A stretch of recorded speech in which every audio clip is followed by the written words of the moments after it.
Yeah, that would be recommended.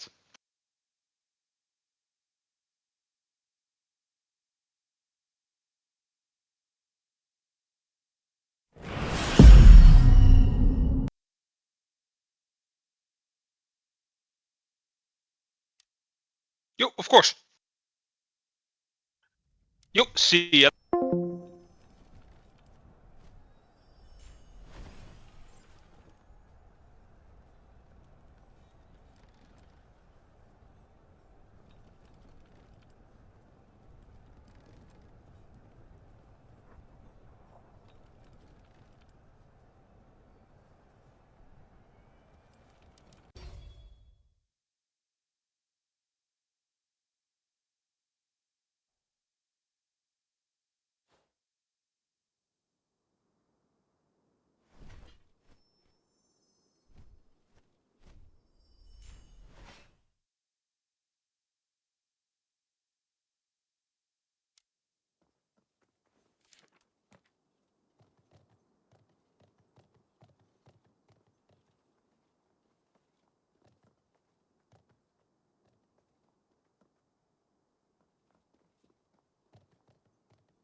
We must stand together.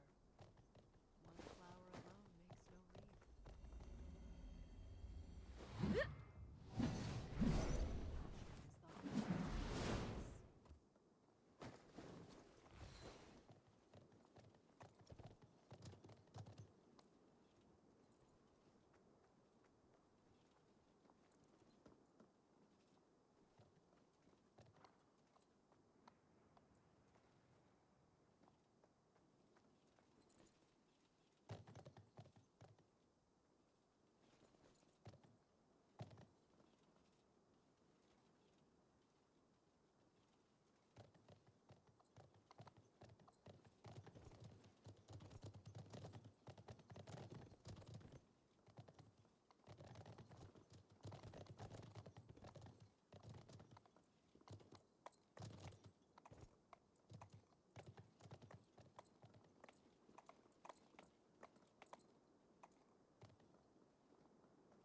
Virtue is our noblest heritage.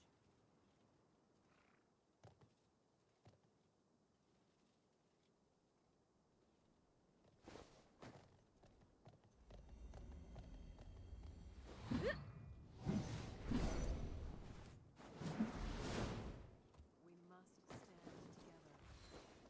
One flower alone makes no wreath.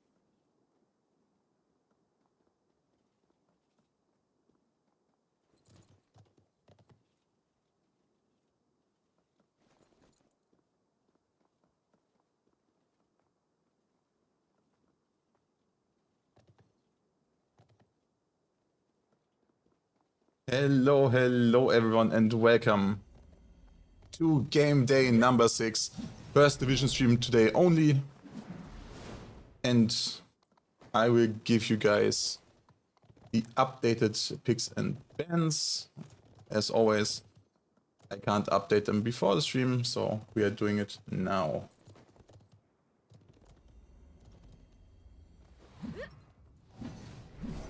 And also, Genetax, thanks a lot for the raid. I did really enjoy watching the second game on your channel. So thanks a lot, buddy. Welcome everyone coming over. And today we are speaking first about AAS versus Leftover Smurfs. By the way, great team logo by Leftover Smurfs. I actually like that Smurf riding that duck. And we have very interesting picks and bans here on the screen already. Kutliers and Rattan Vipers being saved. And we have massive anti-Kev ban by Altushki. So we have Modao, Phalanx, and Ziponari ban. Leftovers also do not like the Shenjis or Star Wars or the Lion Roars. So only Kokos and Falcos, I guess. We nowadays have to even think about Falcos, are open. And that puts, I think, both teams in a very, very interesting spot, I would say. Because there's still decent frontline open, and there is specials open, so people could actually play special blob, where Rattan Vipers are available counter. But also a lot of anti-Kev is taken out of the game. So maybe high-tier Kev, like Yanudaos, Hussars, Monastics, might be also options to counter special playstyles and go more agile.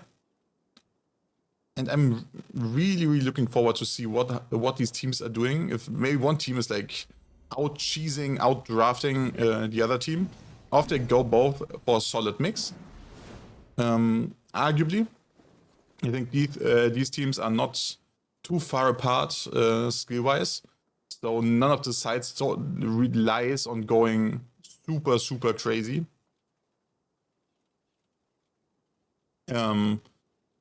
Like totally relies on like going crazy into one extreme of a warband, and then coin flipping if the opposing team has a counter setup. I think both teams like could be confident enough to take more balanced versions of unit comps, not coin flip and try to outscale.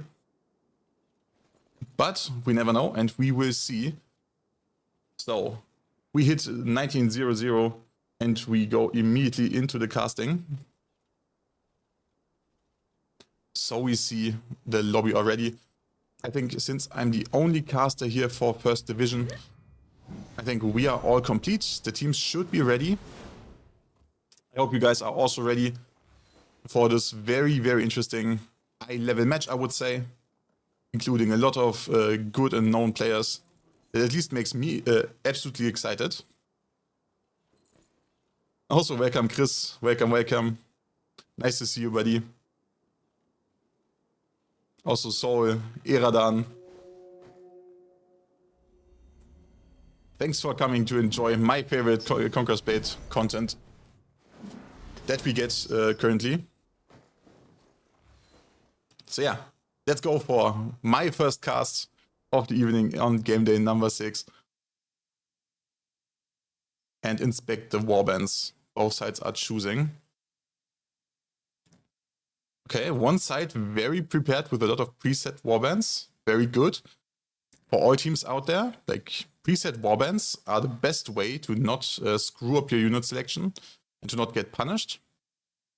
Because then the rules are not that hard to follow. And the other side is still live cooking, at least on some players. Both sides going for a very heavy green-blue mix on this map, as well as basically same game ideas as we saw in the first game you guys saw on Genetax channel, Rough Justice versus Story Enjoyers. GG's from my side there. That's a good 1-1. And we see a lot of Kev spam here from the leftover Smurfs. Okay. In the anti-Kev, okay, Hawk brings camels. I'm glad to see this unit again. Even if I'm still super torn on if it's really the solution for everything. But I guess with the two best anti-Kevs in the game being banned, camels get more interesting again. Unfortunately, they do not like fire, and muskets are currently more common to be seen on the battlefield with their liquid fire. Also, fire archers are a very common thing currently. And they could also be taken for trying to snipe off Kokos. So there might be a world where the fire archers immediately counter.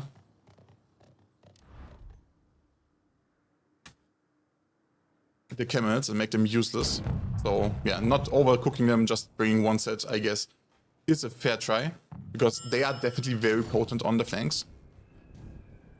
As these stubborn animals they are. Blocking off Kev. Another tower pushing phase, but to be fair, on White Egg Fort, these Kevs, or these tower pushing phases are not that uninteresting as on other maps, because the map offers a lot of potential for Sally plays. We've seen that through like all the last tournaments. We've seen variations of Sallys on the map.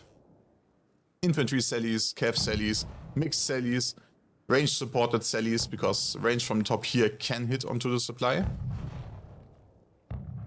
But Aitushki here in red do have the joy of not getting sallied. It looks like that the leftover Smurfs really want to go back to their own supply, play a little bit more back, which could make sense since there is still Kokos in the game.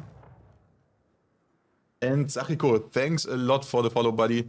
I do really appreciate your support. 500 followers reached. Thanks a lot, guys.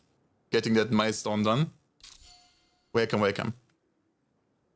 And we are still waiting for gates to be opened. Towers to be pushed.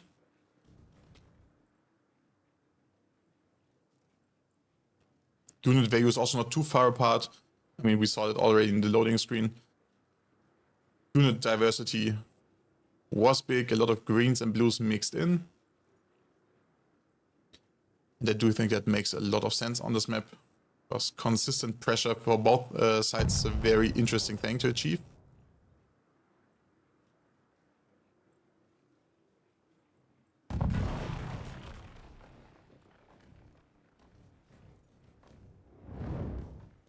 I also like when you guys fire up your favorite players. Keep supporting them in the chat, especially in the Twitch bots. These guys will see the comments, and I think they will really appreciate it.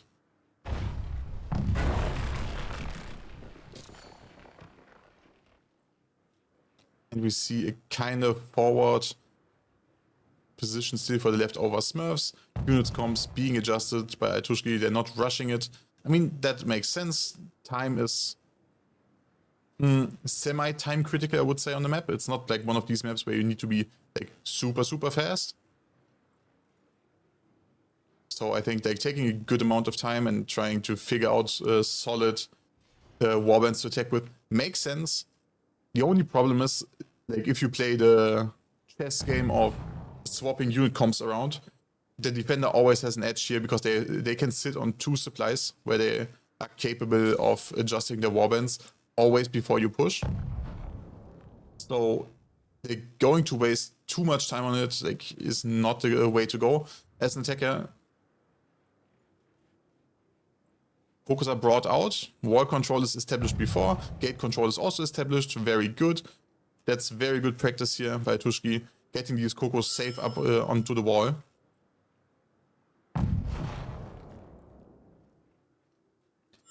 And the Cavs are already all spread out. I'm not quite sure if I like it, actually. If you have a lot of leadership to bring, having so many Cavs out from the start, I don't know, like showing all your Cavs always early is not that good, and it's wasting double unit potential, especially on a map with two supplies. So one of these supplies will always be kind of free. Also, there's a lot of Orochis.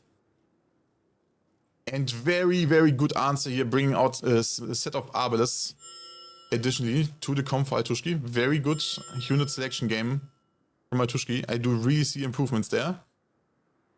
They are showing a lot of signs of an improved and good team currently. Adjusting the unit comp according to what they see. But as I said, they might still get cheese. Like maybe showing all these Kevs right now is a bait to put them on anti-Kev heavy comms and then punish them with infantry. But now the first fight is finally starting. Kokos on the stairs, having the range advantage. Also muskets pre-fight.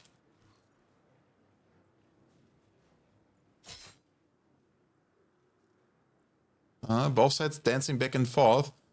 Leftover Smurfs definitely need to hit a very, very good timing, because if they do not hit a good timing, the infantry will be dead before the Kev arrives. Solid trap here onto the Yan Yu Dao. Yan Yu Dao player is not aware until now. I'm not sure how many bullets really hit into this area, because it's very surrounded by the buildings. And the answer is none. Kev starts going, but is getting interrupted here by a very, very good Orochi play. But one Orochi at the corner is not enough to stop this Kev swarm.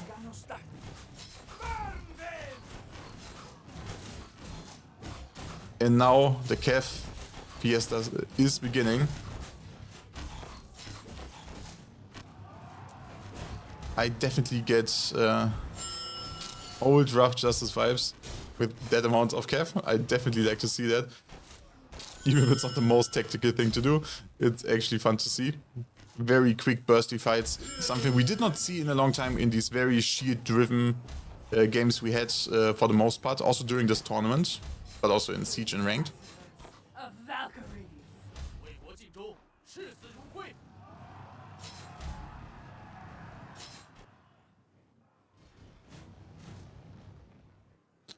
And Ryu, welcome, welcome.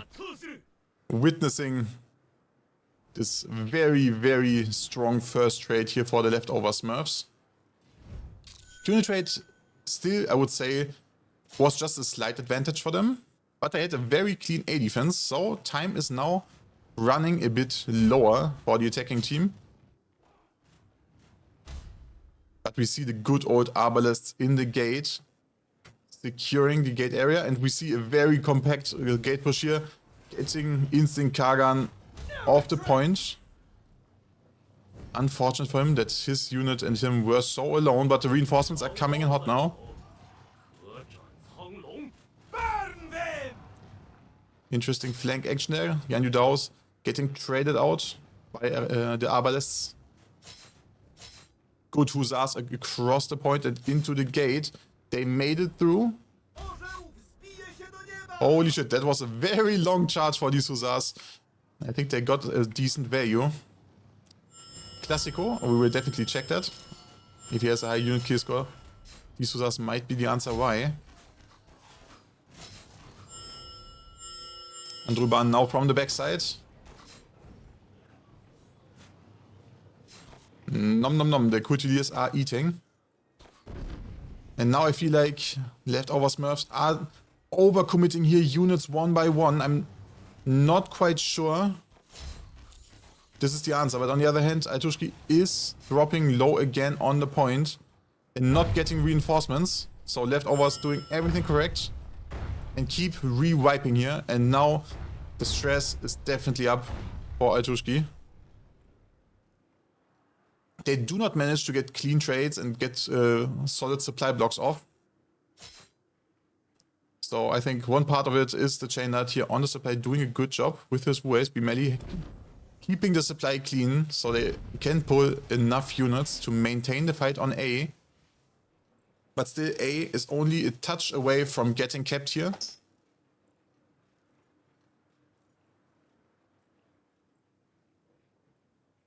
And Tatushki, they are calling for a slow reset here, because they know they need to win this next fight anyway.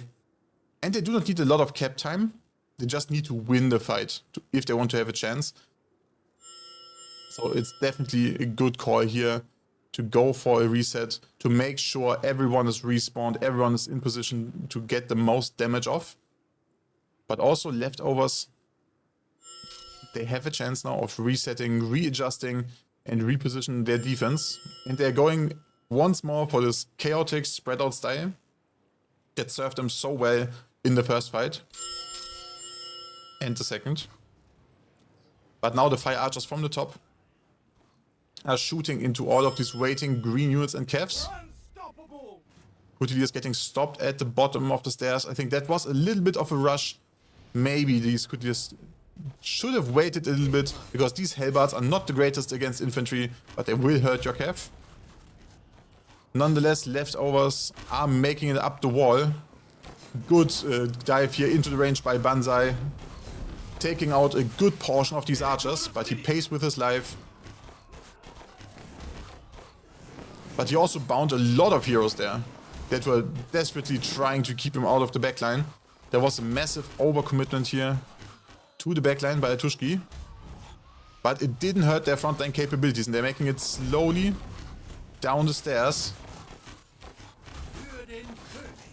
into the now open Kev area. Question is there Kev left in leftovers?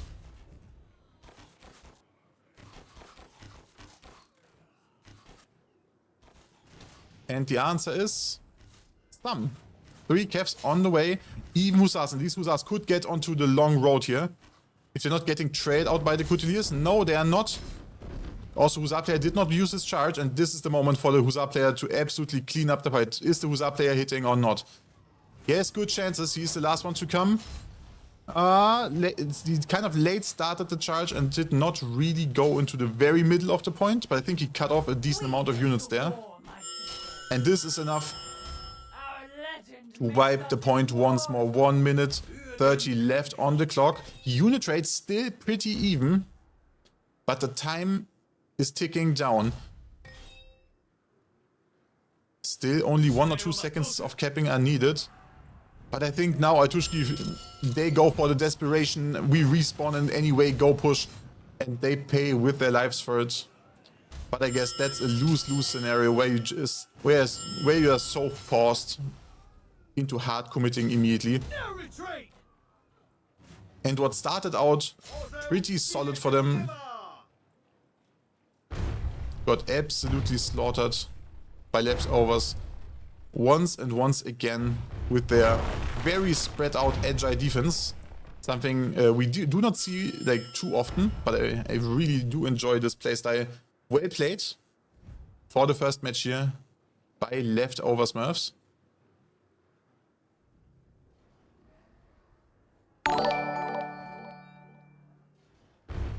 And Aste, thanks a lot, man, for the follow. We really appreciate it. Welcome.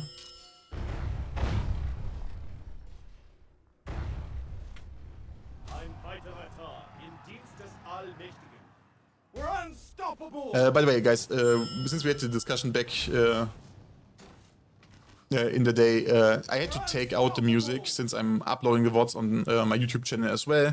And for whatever reason, the in-game music sometimes, like not always, but sometimes gets me copyright claimed. And yeah, since I don't want to run into weird problems, or yes, I've disabled the music. I'm here with the 160 unit kills MVP.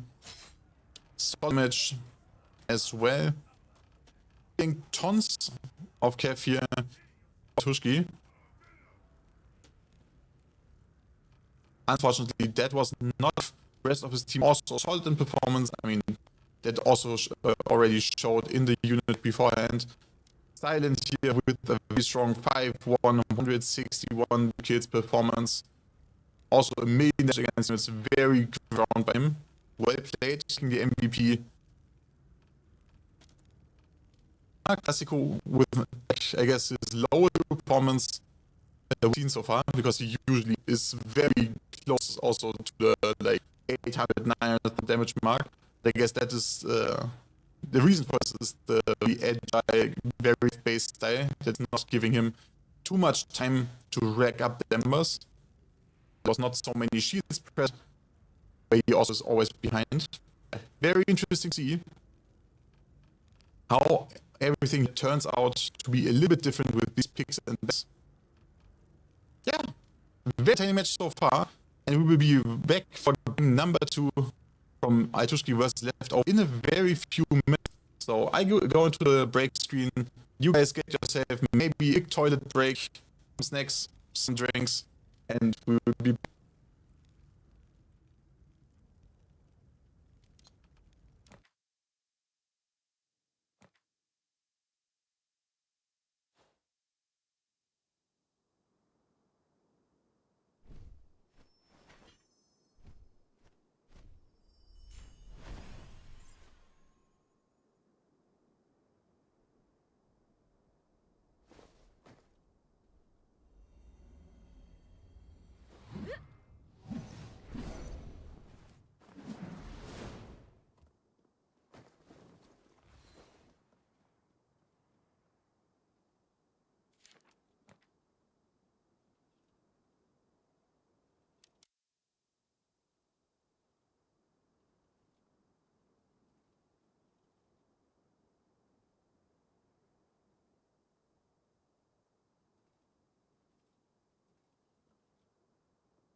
Okay guys, we are back here with a quick reminder of the picked and banned units. You get a quick overview about it by yourself. I'm not... Compassion is the heart of courtly grace. I'm not quite interested in reading it out again. Yeah, the mic fact, I actually have no clue what it is currently. Because it works fine in Discord, etc. But somehow it's causing problems here. But, I mean, I'm leaking that much. Since I will upgrade my PC or go to buy a new PC. Like, I'm not going to back and forth with too much here. And I will set up my stream clean from ground up again in OBS, because I feel like Streamlabs is causing a lot of problems with the weird interactions it sometimes has. So yeah, I appreciate your patience, and I do hope it's not screwing over you guys too much. But yeah, currently I can't really perfectly guarantee voice quality, unfortunately.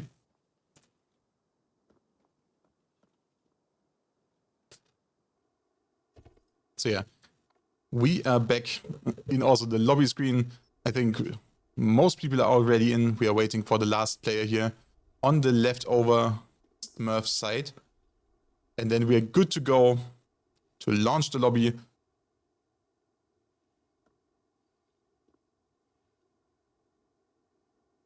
Yeah, also like Ryu also has a very good idea about how the mistake happens. It's when the game loads in and out, as far as I could see it.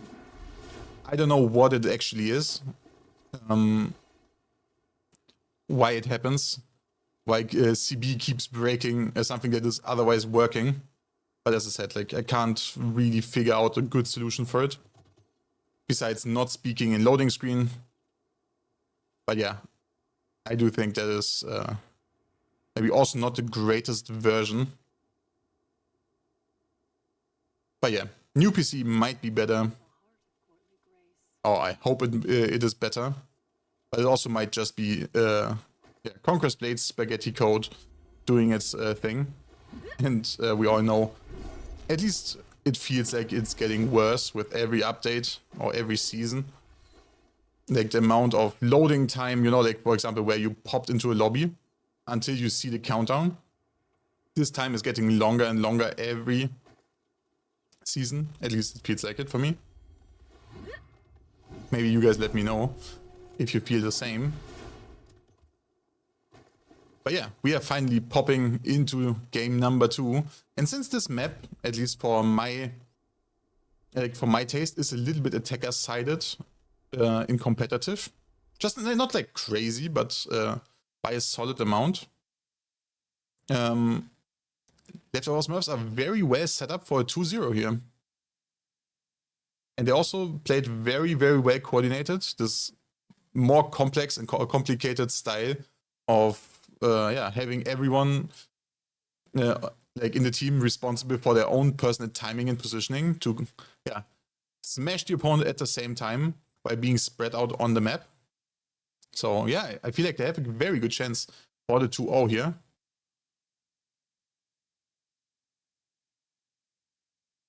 Both sides here also with very similar unit comps now. Very, very interesting. Also, Elena in the chat was missing impikes. I mean, we see some of them, but I feel like they struggle so much with holding flanks against Kev. That's not really a good idea to like overdo it. I think they're amazing for, you know, like having this double use on the front of a blob where you just walk down opposing infantry. And you also make it Kev immune for the walk duration. So having like 1 or 2 of them on the front of your blob is actually, I think, a good idea. But if you use them as a flank cover, I feel like they're not the greatest unit for it. Because after one walk, they're useless. If the walk gets baited out, there's no effect. While in the other case, they are still walking down infantry. So yeah, let me guys, as always, let me guys know if you agree on my thoughts, if you have different ideas or better explanations why certain behaviors are shown or not shown. Since we're all here on the journey of learning competitive CB. And we see immediate trap against the Sally. One set of shield is sneaking out to take some space here for Altushki. Trap is over and now the time for the main blob is come. Has come. I'm very sorry. And the fire archers are raining down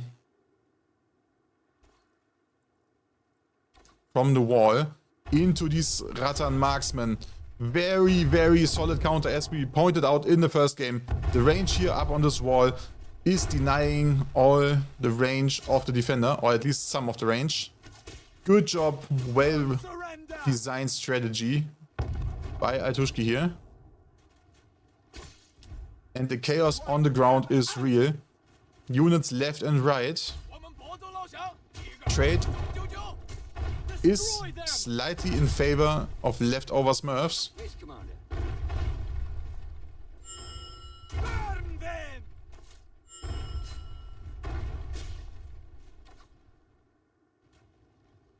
But the skirmishes keep going.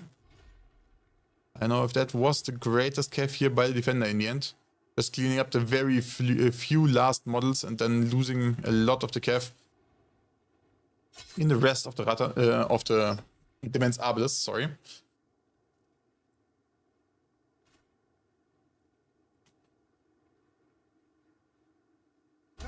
And good reset here by the defender onto the point itself. And leftover Smurfs, they do have to reset. They still did not hit their towers, so Sally number 2 is an option. Also, the musket silent should not die on this wall if he's getting caught out. Nah, he managed to get down. He missed the ladder a little bit. And then is getting caught in the second Sally. We predicted it here. He is trying his best, but a lonely musket without cooldowns is most likely a dead musket. Unless you're not getting hit, he is dancing. While the rest of Altushki tries to chase him while losing units. That's always the danger if you're overcommitting to kill heroes that have no units and no threat potential. It might make you lose engagements. And finding a good balance there is very important. And it looks like that the second Sally is also getting killed again. Trade again, also not super uneven. But the time is definitely ticking down and so far no towers are hitting. But left tower is making good progress. Also very good positioning here by the longbow to snipe out these archers on the wall. As you command. That's Bimali, so it's... I guess it's a not set longbow. I think he's playing the chain dart gear. Just swaps to longbow. So obviously he takes a little bit longer to take down these archers on the wall. But nonetheless, it has impact. And works out pretty fine.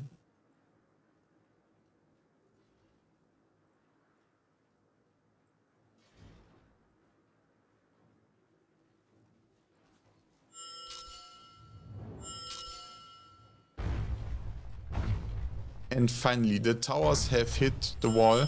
And we see another bunch of cav being pulled out. Small critique, since I was appreciating a lot how Altushki did treat the unit pulling behavior in the first game. Having all these cavs out right now is maybe not the smartest idea if they want to go for a Sally, because then it's predictable. But I do think they are swapping out the units mostly. I think it was just the behavior, the good behavior, especially by all their players to go and try to have the cav out to maybe reinforce an ongoing fight. But yeah, both sides reset. Unit trade for Altushki got a little worse. So leftover Smurfs did a very great job of countering these Sallys. And now the question is, are the fights getting forced on the wall? Some of the leftover Smurfs are already taking the wall on the right side and starting the rush down. I'm not quite sure if this is the correct thing to do. Timing looks off. The defender here has the shorter rotation way, so outspeeding them is very often not the play. And they also didn't go down, they just tried to pull everyone away from the wall, it looks like. Then the rotation game was on point, well played, good execution here. Attempted hero catches on the top, but the top is secured. They are now bringing up their specials, alias the archers, onto the wall. Not the best trap so far. Oh god, I wish I knew who that was. A crazy team trap, actually. But I do hope it didn't hurt their capabilities to push too much. Also getting out a solid amount of cap that most likely will go through the breach over the back supply that is already kept. Or through the gate. Ideally both. Also the currently standard arbalists in the gate are in position. Archers on the top, arbalists in the gate. And now the question is, who will reign the chaos? So far leftover setup looked good, but all these cavs did not really make it through in the blob. And it looks like Atushki is losing a lot of units, but not too much space for now. But they won the one side and they are now collapsing onto the main fight, and now also leftovers are starting to bleed units. Good supply blocks going on. I think these supply blocks are way better than we've seen in by Atushki. Good idea with the Rattan round sheets here to block the supply. This unit is very, very durable because of the debuff and their block on top. But Atushki wiped the front side mostly, but immediately second wave is pulled in by leftovers. They control both of the supplies, and that should be the end for the A point. And this also might push the unit trade further if Atushki is not immediately calling to retreat these units. But maybe they also feel like they need to, because they're otherwise not winning here. Maybe it's already a little bit of desperation. They now took over the control of the supply. But Shanks is still dancing on the supply. They can't kill him. He keeps auto-attacking to maintain his CCI, but finally he died. But he bought so much time. Well played, Shanks. So his team is now set up to catch the fleeing troops and push the unit trade further and further into their advantage. Silent one here with a good Coutelier charge.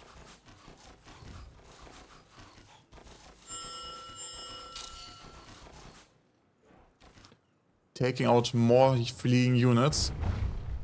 And I guess we get another soft little reset by both of the teams. Leftover Smurfs here with the advantage in unit numbers. And especially as an attacker on this end cap, having more units that you can double pull from this very close supply is definitely a huge, like absolute huge chance. Also, Tummelwiese, thanks a lot, buddy, for coming over with 43 people. I hope everyone had a great time. I don't know why you already raid. I think maybe because you play yourself. So in that case, I wish you a good game. And also welcome everyone who came over. We are today enjoying all the Div 1 games. And we see some aggression here by Atushki. Nice try to catch the attackers off guard here. But the trap is well placed and good reacted. And might mark the end of Atushki here. They're bleeding more and more units. Good Yan Yudao wipe here by leftover Smurfs. Another Lancer Cav rushing through. Getting stuck in the wall. but brawling out some of the other Cavs from Itushki. But yeah, that pushed the unit rate over the edge. Itushki here with a very, very strong game. They were definitely on the same level as the leftovers. But yeah, they were lacking just this little bit of day form luck or maybe unit composition today. But yeah, well played to both teams. Very interesting match. So definitely appreciated the shift in the meta. With like this massive special and shield bans. And now the last brave hearts of Itushki are dancing on the point. Trine being the last one here. Dancing as long as he can. But he is ultimately getting choked and taken down.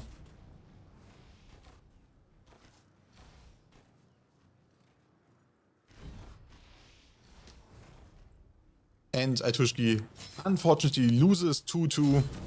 But congrats to the winner, Leftover Smurfs. Well played. Nescano here with 145 unit kills due to his good unit management. Shanks. Yeah, being down here in the second place, I do really think, guys, even if I know Zorbots are absolutely messed up, he did a very crucial role in blocking the supply to ensure team is getting the egg. So they were beating the timer. So yeah, well played also playing the crucial role. On the other side, Hironimaru with 169 unit kills. Also very well played, very solid damage, and a lot of dead cav on the kill score. Very good. I saw dead attacks sticking to the individuals. So if you guys want to stop and check, just do it as you. It will be also on YouTube after the game day, somewhere in the night, because I'm using the upload feature.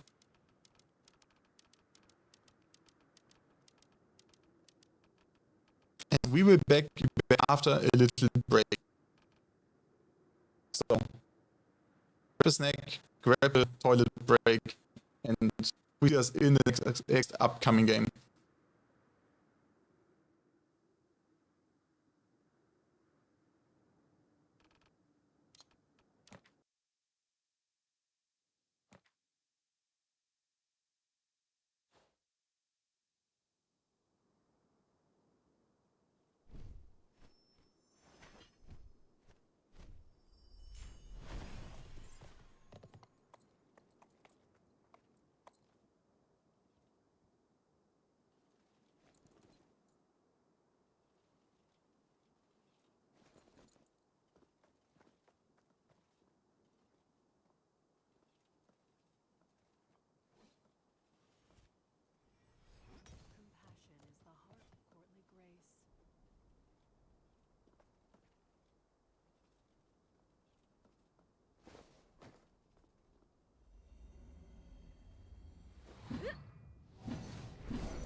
And hello, welcome back everyone to Kermit versus APM.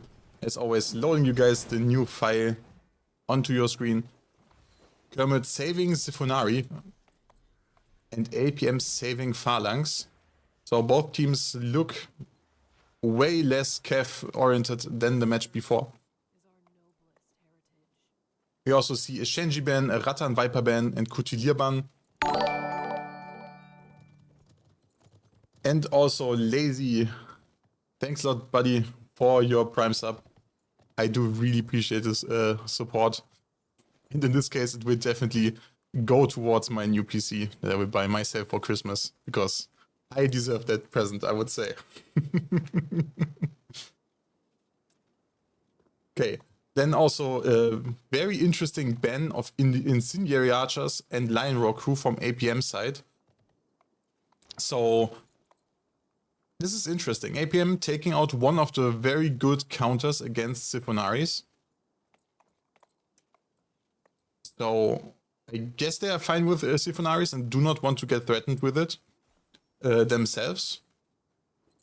They do maybe think they have a better counter to it. I mean, Kokos are still open, so both teams also have Kokos available, but then it will always be the classical battle between the special players, between people diving and killing specials beforehand.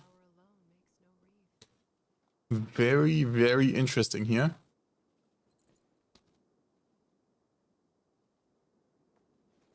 Yeah, but I guess like banning out these Incendiary Archers makes it safer for APM on the defense, and maybe they did not really feel comfortable playing under the constant threat of Fire Archers being possibly on every wall when you're trying to fight on the inside.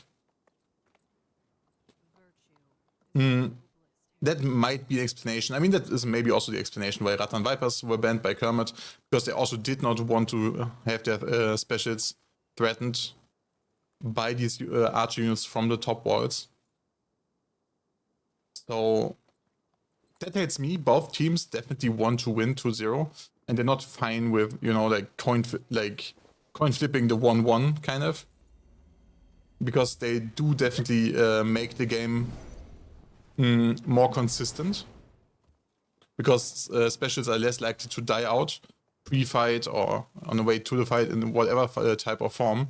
So both teams think they can win these blob fights, and I do think we are going to get blob fights even if Star Wars are banned, because there's still a lot of potential units that can keep this blob fights nice and chunky. Modaos are open as a front line.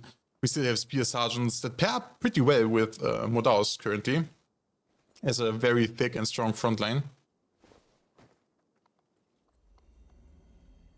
Also, a lot of Kev is still open, but I doubt that we'll see a lot of it with a Phalanx safe and also Modaos being open. I think Kev will be only good at it's very punctual usage where you just take it out in the very right moment to clean up a fight from a good angle. But you cannot mass spam it. That's at least my prediction so far. And we're going into the lobby screen because in 2 minutes the game should pop. At least that is what we are hoping for.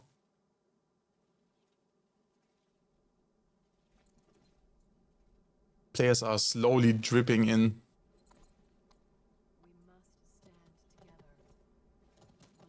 Also watching back the chat a little bit. Yes, seeing Alena with maybe it was Lorca. I mean, Lorca was not in the game, but maybe, you know, like, I mean, Lorca is such an OG of the game that maybe someone was like, oh yeah, we need to do the Lorca remember trap and punish the team before the push starts. But also maybe it was, you know, like more a slap to the neck to make people fresh, awake, and ready for aggression. Maybe that as well. Or it was people just fucking up the traps because they are not understanding how these traps fly. Because these traps are not a magical projectile that is dropping from the air. It's coming from these wooden structures that you see on the back of the map. I know, you guys know that already, but it's still fun to point it out and make fun of this type of mistakes.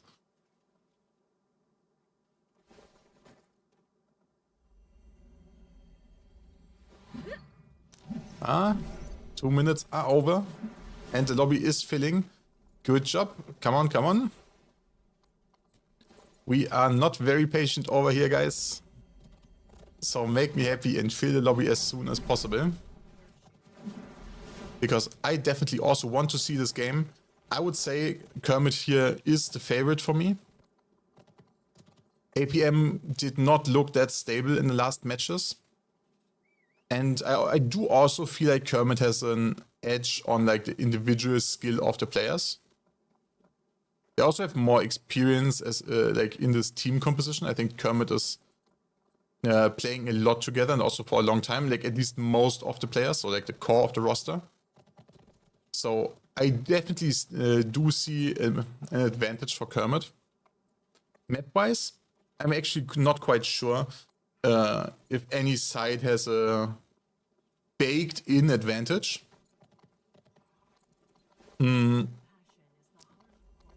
I do not think so, that like one of the team styles is like so tailored towards White Elk that you feel like, oh yeah, that gives them an edge. Just because that's their style. It will be a little bit different, I think, for the next match we are watching, like Bandits versus Yeah Buddy. Because there I feel like White Elk is a good map for Bandits. Because they like the chaos and the map potentially gives opportunity for chaos. So that might be a good thing for Bandits. But in this case, for Kermit versus APM, I'm pretty convinced actually that none of the team's styles is really an advantage.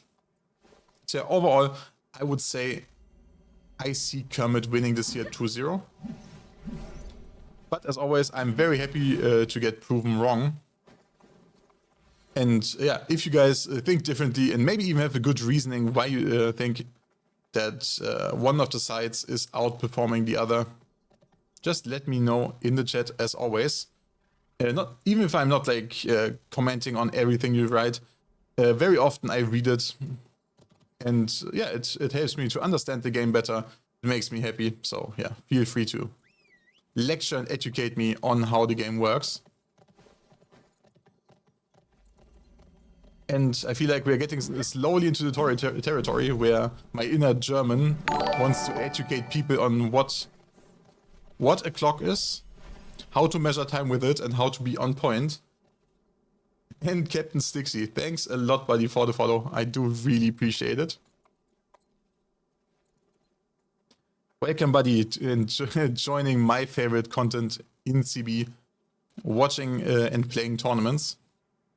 I mean, to be fair, playing tournaments in the first place, but casting and watching these games is more available because I can only play one and I can watch 3 games. So yeah, I got the best of both worlds. So thanks a lot also to everyone, yeah, supporting and joining me casting these games. Come on, defenders. Find your last 2 players, and then we are finally good to go.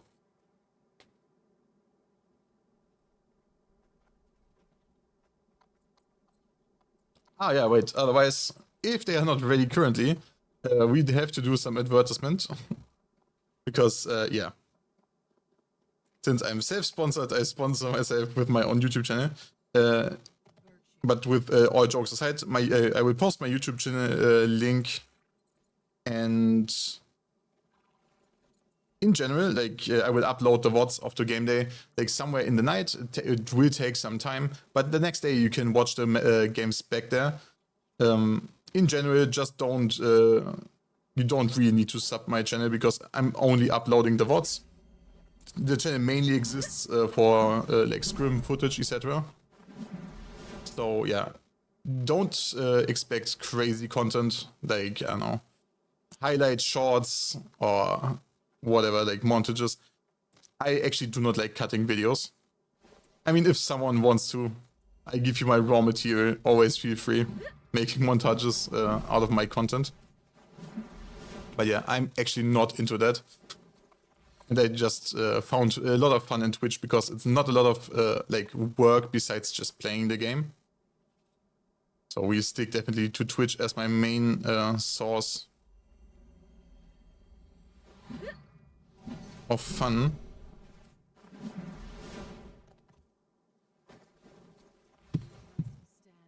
Come on, guys, we're talking so much about random stuff. Give me the lobby pop.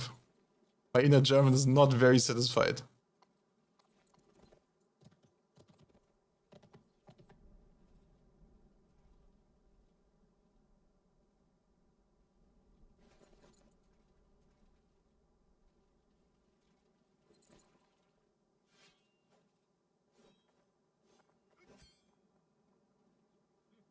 Okay.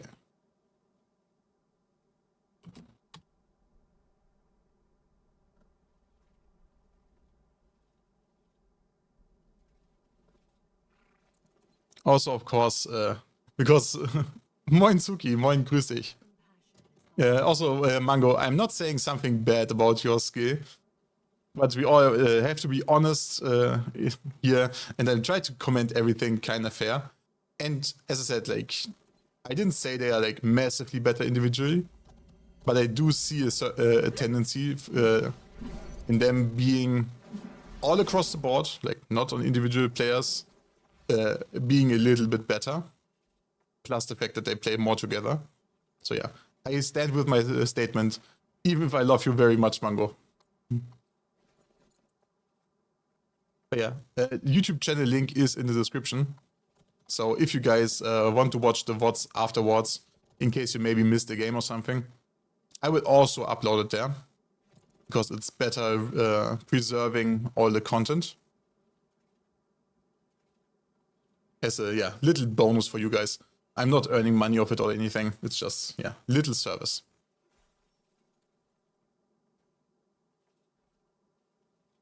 Come on, guys. We are 7 minutes late. Pop the lobby. Give us the game, finally. At least it's not a map with a long tower pushing phase. Otherwise, I think I would run in danger to start falling asleep.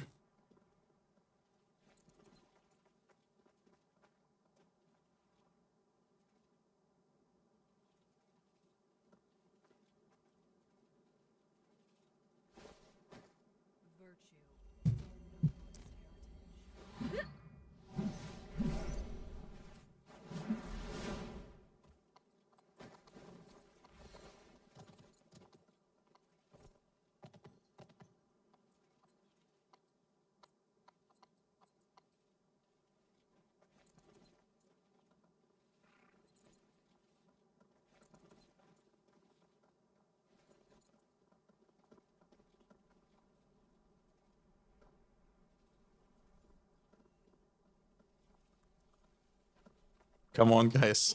I'm absolutely running out of content to talk about. We even did a cringe ad for my YouTube channel, so come on, have mercy. Give us a Kermit versus APM. I do think the game has potential to be interesting, but we need to see it to enjoy it, please. But I guess in the end we will get a shorter waiting phase for APM for Bandits versus Yeah Buddy. So I guess we're only waiting one time. It doesn't matter too much when we wait. Anything else we can talk about? Oh yeah, I have another idea. We can talk also about if you want to really get into contact with the competitive scene and you don't, you maybe do not know like how to do that. I will post also the link for the homepage of the CBR. I think there's all the necessary info you need for, like seeing this game schedule, also getting a link for the Discord, I assume. So yeah, you can get in touch there, find a team that might try you out, and then you are good to go, and you can be part of this whole thing here that keeps Conqueror's Blade interesting. At least for me. And we finally popped the lobby. We can inspect the warbands. 3 times flames here on the side of Kermit. Two flames on the side of APM so far. Also, once again, since I see a lot of players individually making their warbands, I heavily want to promote the idea of presetting your warbands. If you don't want to ruin your siege warband, you can also use warband number 2 and 3.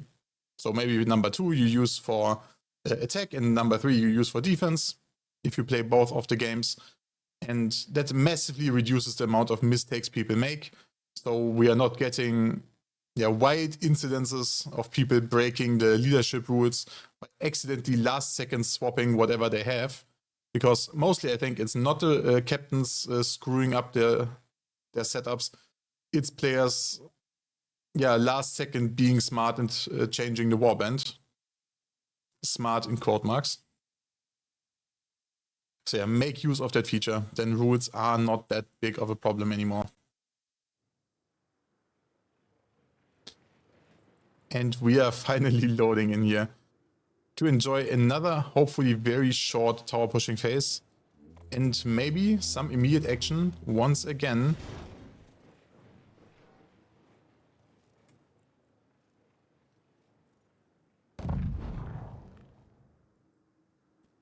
And we see an instant retreat by APM, no crazy sallies. And to be fair, I do also expect it. I think APM did struggle a little bit with their team cohesion in a lot of these games. And I think it makes a lot of sense to go for strategies that make it a little bit easier and do not create too much chaos. I think APM is one of these teams that definitely profits from having structure in the game. And I would say, also considering my theory that Kermit also is individually across the board on an advantage, I also do think that chaos does not benefit APM in the sense that they might force more skirmishes and like 1v1 plays, and they might then lose individually on the flanks. So giving people the chance to fight as a team, fight as a blob, abuse the composition cooked by their captain might be the better idea. And we see some wild spear action outside uncooked bananas. Yeah, getting a little bit trolled by his aim assist heroes. I think he's wanted to dive the artillery to maybe get the breach or keep the breach closed or something. I have actually zero clue what the idea behind this crazy steady out was, because these death timers are really, really crucial. Or did he get bombed down? Did he jump to help? I actually didn't see that, guys. So fill me in the chat if you have an idea, because I can't make sense of it. And these death timers are very, very crucial. I mean, you saw it also in the Rough Justice game today. Like these end caps, like when you get your like second, third, or fourth fight here on this end cap, or prior to the end cap, you might get snowballed in this end cap, and then you're not respawning in fast enough. So respawn timers on this map matter a lot. Time doesn't matter as much as, for example, on Valley Fortress. But death timers are one of the very crucial details teams need to worry about, and players also need to worry about and adjust their playstyles. Especially if you have these deep unit comps like these two teams are also playing, both with a pretty similar and high unit count of 1,660 and 1,649 before the first push. Reach once again not getting destroyed by Kermit, giving them this free rotation here on the top. And giving access to the top of the supply, making use of these Cocos from the top of the supply to give actually a big range where your team's blob can operate without getting too much threat from opposing flames. So very smart position here by Kermit. going for the most important objective on this map before the end cap.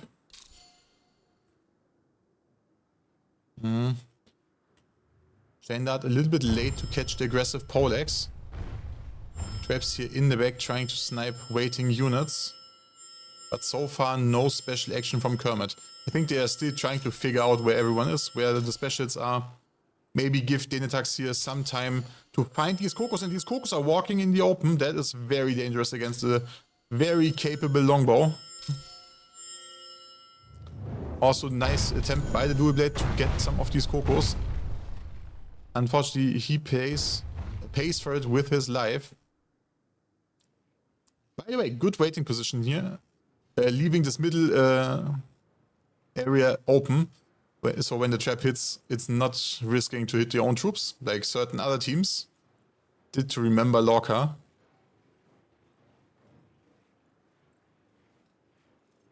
And not even the mostly French team is remembering Lorca with a team trap. Okay, now the Kokos are coming late to the party, but not too late. I guess they wanted to ensure that the way is safe because they can't really lose them, and that is a very good idea because these flames here that start cooking now by White Wing.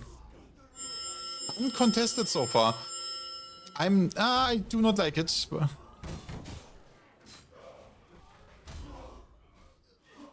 Also no rear flank coming in now. Very delayed Rattan pikes in the back, but Blackwing here definitely got way too much way with his flames. And now we have to see if Silent Warrior on the other side is cooking similar with his flames. They might have been silenced. Actually hard to see it through this trees here. At least the trap is doing something. And it looks like slowly but surely Kermit is marching through. And always keep in mind they keep this very important supply blocked. On the other hand, the other supply is not getting contested or kept. But they also do not need it. They got the supply. And it looks like they are quickly on the way to the end cap here. Trying to snowball. Very interesting. On the first death, trying to snowball. Okay. They're not. They just went for some retreating units. Good call, I think, here by the shot caller of Kermit. Getting his team a little bit less excited and make them reset. Because they definitely already were showing that they are capable of winning these fights pretty cleanly. They do not need to give APM any chance to fight back. But yeah, the quick reset, very good. Kermit is showing here a lot of good team cohesion. Full rotating to the top, or not full, but mostly rotating to the top. And only a very little setup here on the front, in front of the supply. So very good positioning of the blob. Always keep in mind, if you have your main blob here on the top, you can always also join forces here with any amount of units you want to shift. Depending on, for example, if the opposing team has flames in this top corner, you might try to trap. Only have a very minor setup here to maybe keep them more in this position and rotate your main damage blob towards here. So the flames might either rotate over and get trapped, or flame the lower portion, or the smaller portion of the fight. So yeah, this top position in general is one of the most valuable things you can get. And Kermit definitely saw this and is setting themselves up to abuse it. And they are once more playing the poke game. And now we see a counter push by APM here on the weak side, but only with 2 units. And Dezas looked a little bit surprised. Fortunately for him, Spear Sergeants don't care. Mango capping the supply. Yeah, really good eye here to gain a small advantage and to deny the double pulse. But now he needs to make his unit work in the flame versus flame fight. And we're trying to get into a good position to see what is going on. Both teams are fighting on this gate. But the trap is capable of punishing this area, like here, around here. So APM, they need to go through. This is hard against Zero White Flames. Another trap, but APM reacting properly. Two trap by pushing in. Unfortunately, they get absolutely massacred by the flames. And now the trap is also hitting very hard. And yeah, brave attempt, but maybe not the smartest positioning for this type of slow fight. And yeah, unfortunately, their attempt to overrun Kermit and taking them by surprise did not pay off, and they get absolutely slaughtered here by Kermit. Very good reactions, very tight team cohesion by Kermit. You really see that these guys play together a lot. They have very good comms, as you can clearly see by the team's movement. And very, very clean attempt here. I think, on APM side, for me, the highlight was definitely the flames on the supply that started cooking Kermit's blob very early. And also Mango's quick take off the supply, I think, was a good move.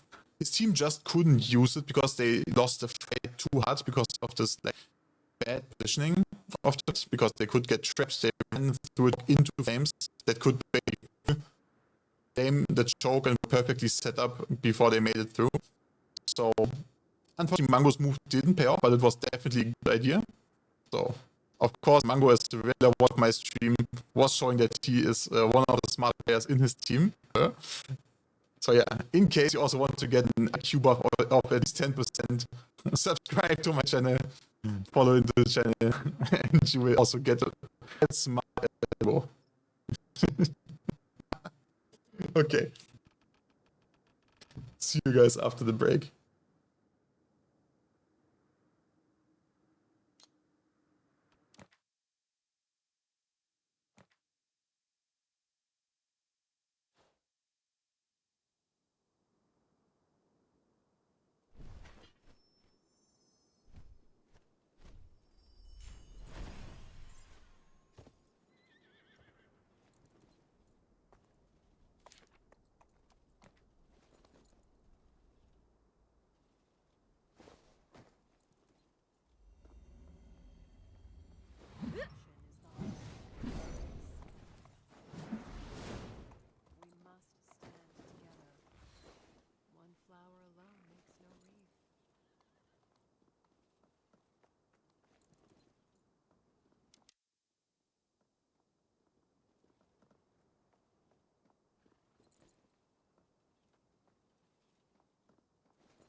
And I hope you guys got yourself a nice little break on the toilet with some new fresh snacks or some drinks.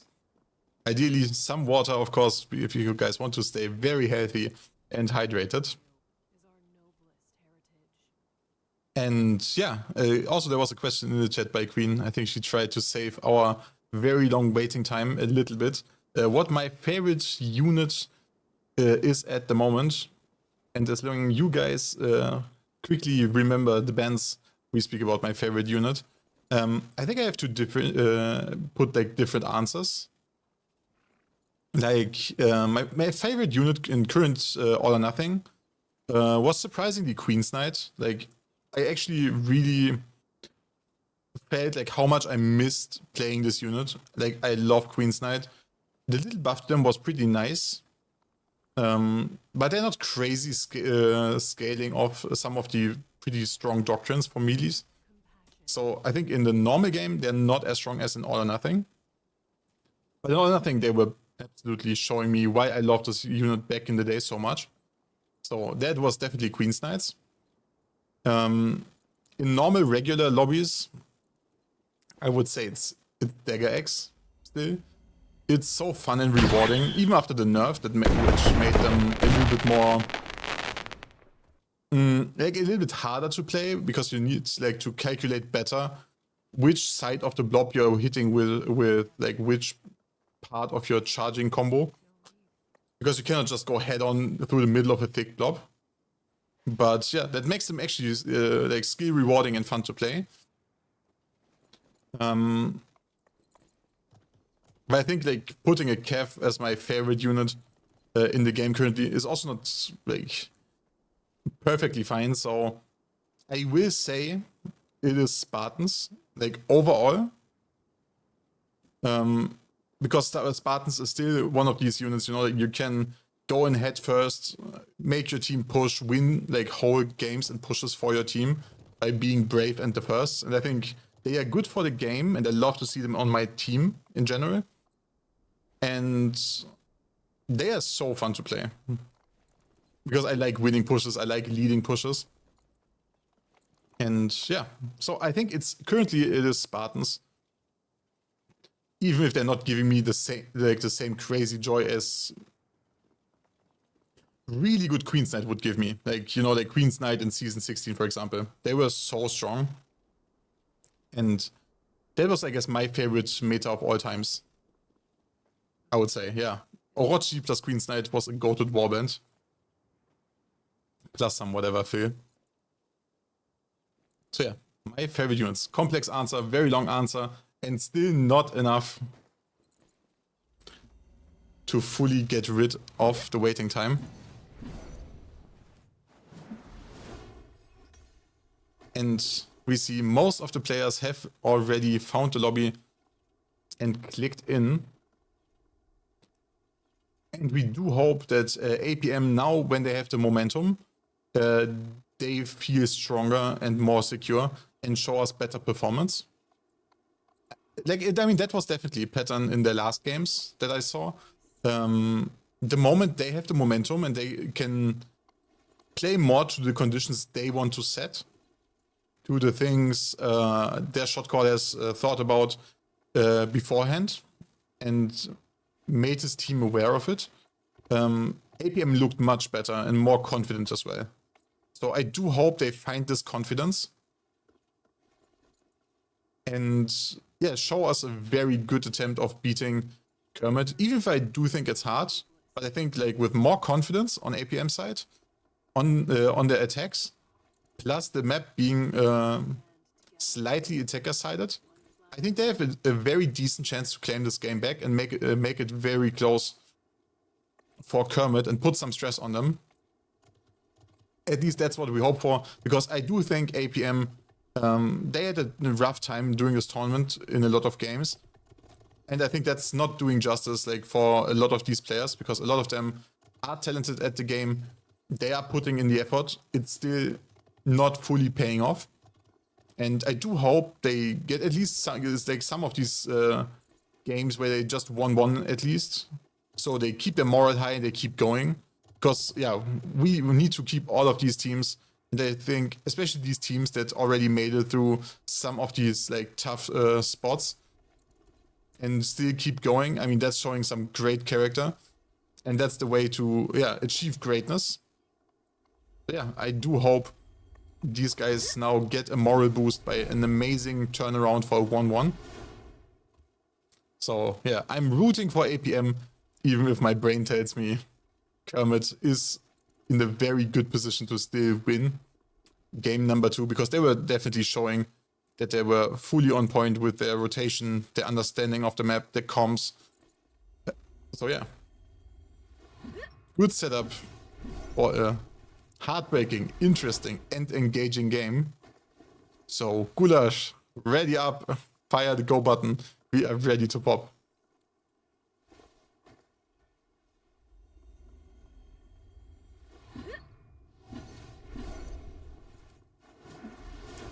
Also, greetings to Temple Shot in the chat. Oh, sure, trash Cav beta. No, Temple. You don't understand. You know, like, if you bait with the Cav, you're a trash Cav beta. if I bait with the Kev, I kill 150 units. So, you know, like good Kev baiter, alias master baiter, me, you trash Kev baiter. That's the difference. And putting the trash talk aside, Monty's Python. APM always making everyone wait so long for the match and then start and losing immediately. You looked away and missed the whole thing. I mean, to be fair, in this, yeah, I felt the same. But I do think, you know, like they have some of like newer players that need to be organized, and they maybe need to, like, you know, like tell details of the strat to ensure that people take the correct units and understand the plan. So yeah, maybe that makes people wait a lot. That's at least the explanation I could come up with for these waiting times, because that's what I definitely saw in a lot of like less experienced teams, that they needed every second of preparation time possible. But yeah, it's a little bit unfortunate for us as viewers, because yeah, I'm not good at waiting. And yeah, especially when I'm not having a lot of things, I feel like it's worth talking about beforehand. It's feeling like a stretch of time. Time is getting longer and longer. And of course, then getting a super fast, more one-sided game. Yeah, it feels a little bit like you're getting scammed a little bit. I definitely see that. On the other hand, we have enough time and we need to wait until 9 for the last match anyway. So yeah, at some point we need to wait, and it's either me talking about random stuff loosely related to the game we are seeing, or yeah, you guys staring at my snack screen. Oh, that's also something I could do. I could add like a nice picture of snacks. Yeah, unit comps, I guess, pretty standard on both sides, but we see one of the sides having a lot of zealots. And I think that is a very interesting idea. I do feel like they lost a little bit of value with the Star Wars bands.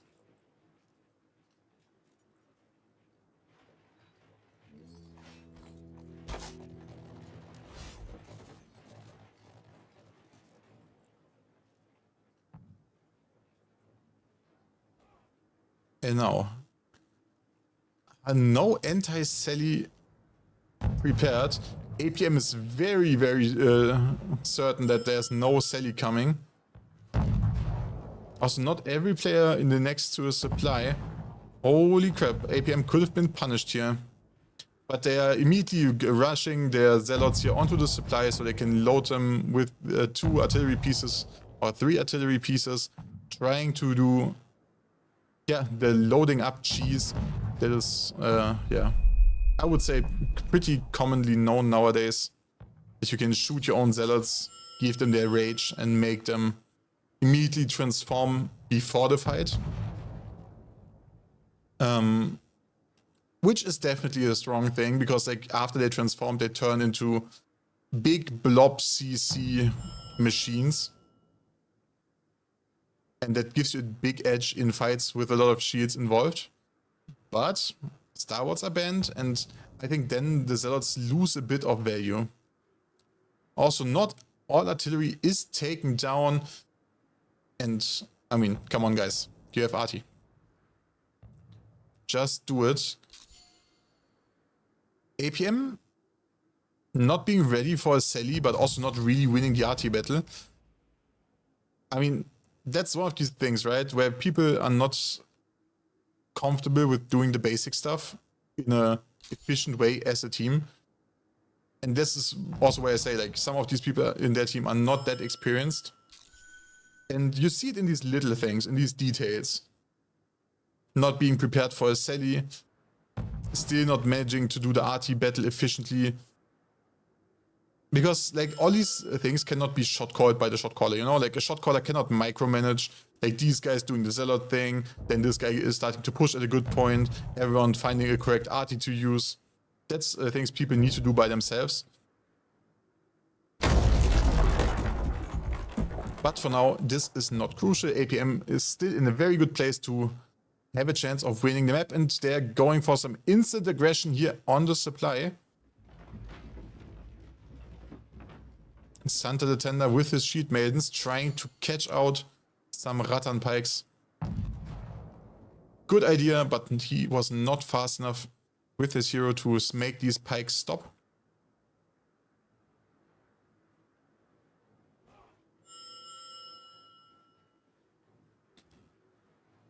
Good longbow positioning here in the back to scout, even if I think that shooting this hero is pretty pointless. But yeah, getting a hero here in the back and trying to figure out where the units are is good. In general, if you want to get some crank education, you can also, if you want to scout units, go onto one of these artilleries, shoot over the middle of the city and do the follow shot thing on your Y or Z key, depending on NA setup or not. And then you just, you know, like turn the camera while you are flying with the projectile and you see where the setup is. It's easier than sending someone who can get killed onto the wall. Also the longbow, I do think, because they are losing a lot of 1v1s, they should be more here on the middle of the wall, where also more likely the special units are. So I guess we pointed out, yeah, perfectly that longbow is maybe mechanically medium hard. If you have good aim, I guess it's a pretty easy class. But the amount of positioning behind it, you know, like the amount of understand, or like the amount of skill you need to understand, like the rotation of the opposing special units that you need to kill, is definitely the hard thing about the class. And now this longbow is on the ground, not even securing a high ground. That is not giving him the most damage, it's not giving him the overview he needs to kill the Cocos and Flames before the fight. But good Coco throws towards the Flames. And I do think some of the Flame model already died. APM here with a solid advantage. Kermit lost their Flames and they are now calling in for the retreat because they don't have the Flames. Very, very solid win of territory by a very good flame killing move from their Cocos. Who was the Coco player? The longbow, Lango. Yeah, his longbow positioning was not the greatest, but good eye for the specialists and he made it with the Cocos. And now the catch attempts also start. And Kermit being already forced onto the end cap. This is not ideal. Definitely not. I don't see how APM is holding this end cap for 11 minutes straight. If APM is not doing fuck-ups and solidly playing their comp. Because they already beat the hardest part of the map. I do feel like the end cap is the easy part of White Elk. And Kermit immediately was forced to drop back. I think they maybe overdropped. They maybe should have just gone to the supply, let the second flame player pull the second set of flames instead of full running back. Maybe it was a panic reaction because they lost their flames kind of, yeah, directly and, yeah, pre-fight. Maybe that was an overreaction. But maybe. I mean, Kermit have shown that they have a good macro gameplay understanding. So maybe they have a very special idea of what they want to do here on this end cap. That is smarter than everything I would have imagined before. So let's see what they are cooking here. Tango also now on the chain dart, I think, which is more appropriate for his positioning and the type of units he's playing.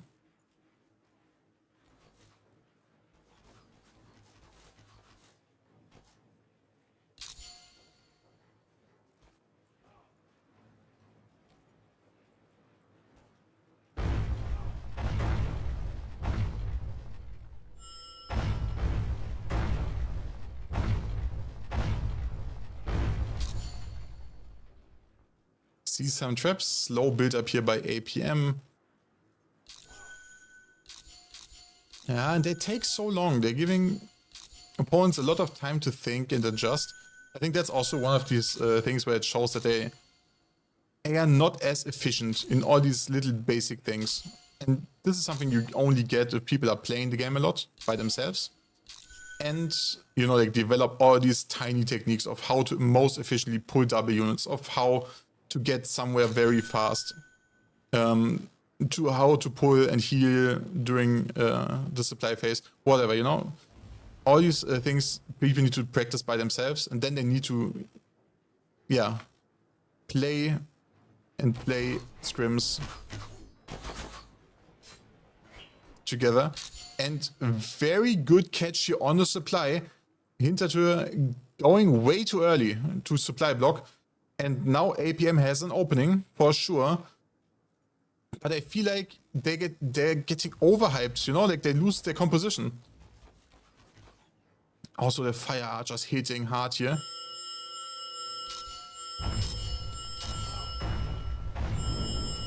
And now they need to also counter the Kokos there in the back. Good Koko positioning outside the blob. Also not getting trapped. And I do think the rush in by APM was so uncoordinated that they did not really achieve the advantage they wanted to get from being fast with a mate pick.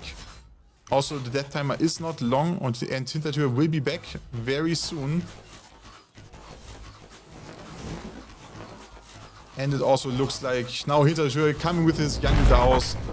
As I said, he will be back, and good wipe with the coordinated double Yanyu Dao here. Clean and brutal. Blanking Kev by APM exploding in the Modao of Phalanx. In general, Kermit had very good anti-Kev play during all the games I've seen so far. Also very anti-Kev heavy comms, because Modaos are currently very strong and they are pushing out also to the front side, blocking the supply, denying all the double unit capabilities here. Giving their own team a good chance of resetting once again on this end cap.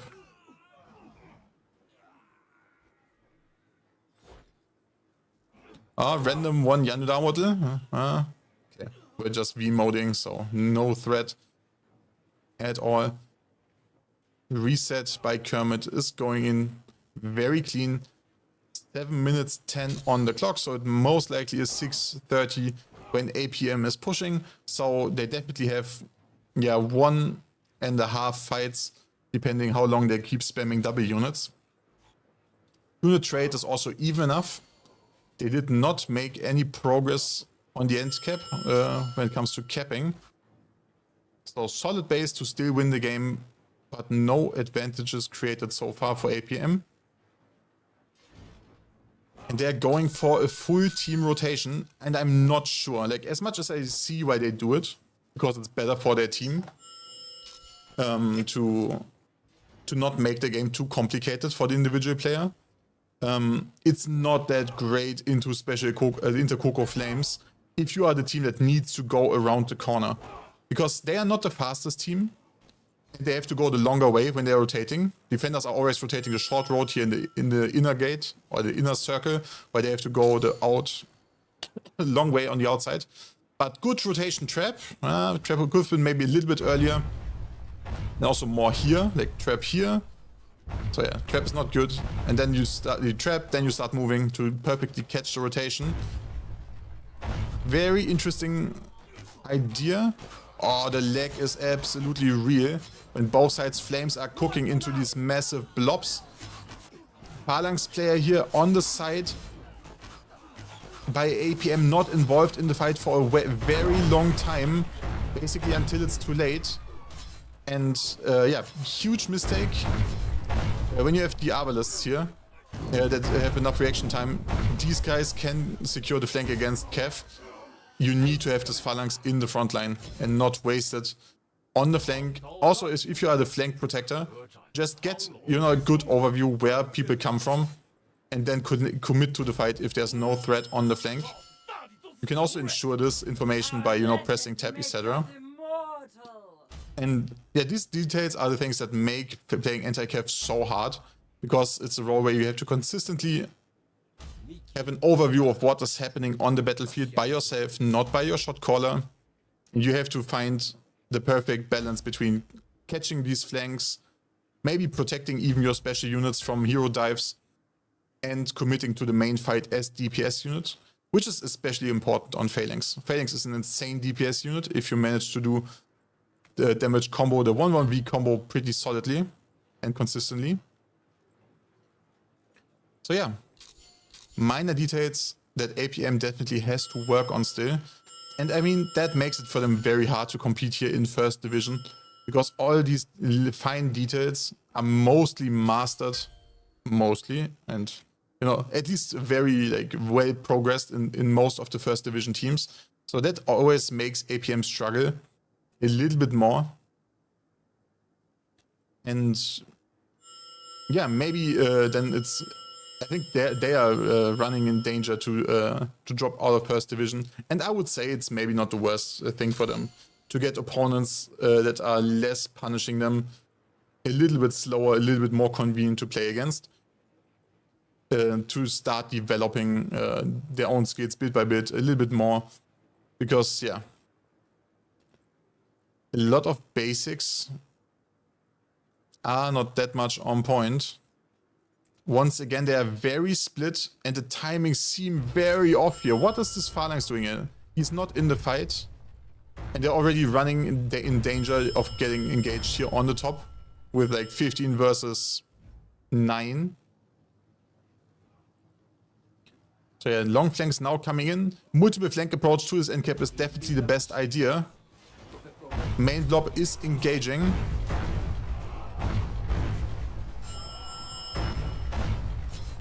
But very solid work here of the flames. Good Kev by Stars. And this time the fight looks much better for APM. The flank timing was way better than the prior fights. They also had flanks and did not 50-man frontally run face into the flames. Way better turnout for the fight. Still, it's a 50-50 fight and APM is running low on units, so they need to clear this end cap it right now. But I fear Kermit did not lose enough heroes during the first fight, so they have shorter death timers and they have a bigger unit supply. So mostly they are rewiping it. And yeah, still very, very good fight here for APM, especially compared to the first and second fight. I know, like the first fight I guess was good, even if it was not a real fight on the A point. But yeah, like more of these type of fights, guys, and you are way better off. And I do hope you guys take this as a sign of hope to keep going, keep improving. Because I do think you guys have the potential to do so. And it's just, it just makes me sometimes sad, you know? I know these guys could do great or greater and better. But yeah, these little basics are holding them back. Yeah. And I sometimes feel like a preacher consistently reminding these, yeah, basic details. But yeah, I feel like this is one of the things that makes Conqueror's Blade currently is like being consistent on the small things gets you a long way already. And APM definitely has to work on it. But they're coming in with a very last rush. Last minute, full cap time to go. I think it's impossible, but I do appreciate their effort, their bravery of trying to correct everything I said about them and maybe prove me wrong, even with fighting this very crazy uphill battle. Unfortunately, it's not enough. Kermit is on their feet. They are ready. They have more and more quality units left. And this is ending in a disaster for APM. Even if there's a ray of hopes, and I must say GG, APM, keep your heads high, keep going. Because I definitely want to see you guys again. Also in the next season of whatever tournament we are getting next. There is potential, there is good foundations in a lot of areas. Don't get too mad about losing. And APM you for the MV with us, very solid 147 unit kills. Great damage also gets units here. He also taking out those, yeah, the whole package. Well played. The rest of more players suffered a little bit more from getting slaughter in general. Very crazy performance by Silent Warrior. And that do its main use. The crazy there on the supply pipe, I assume.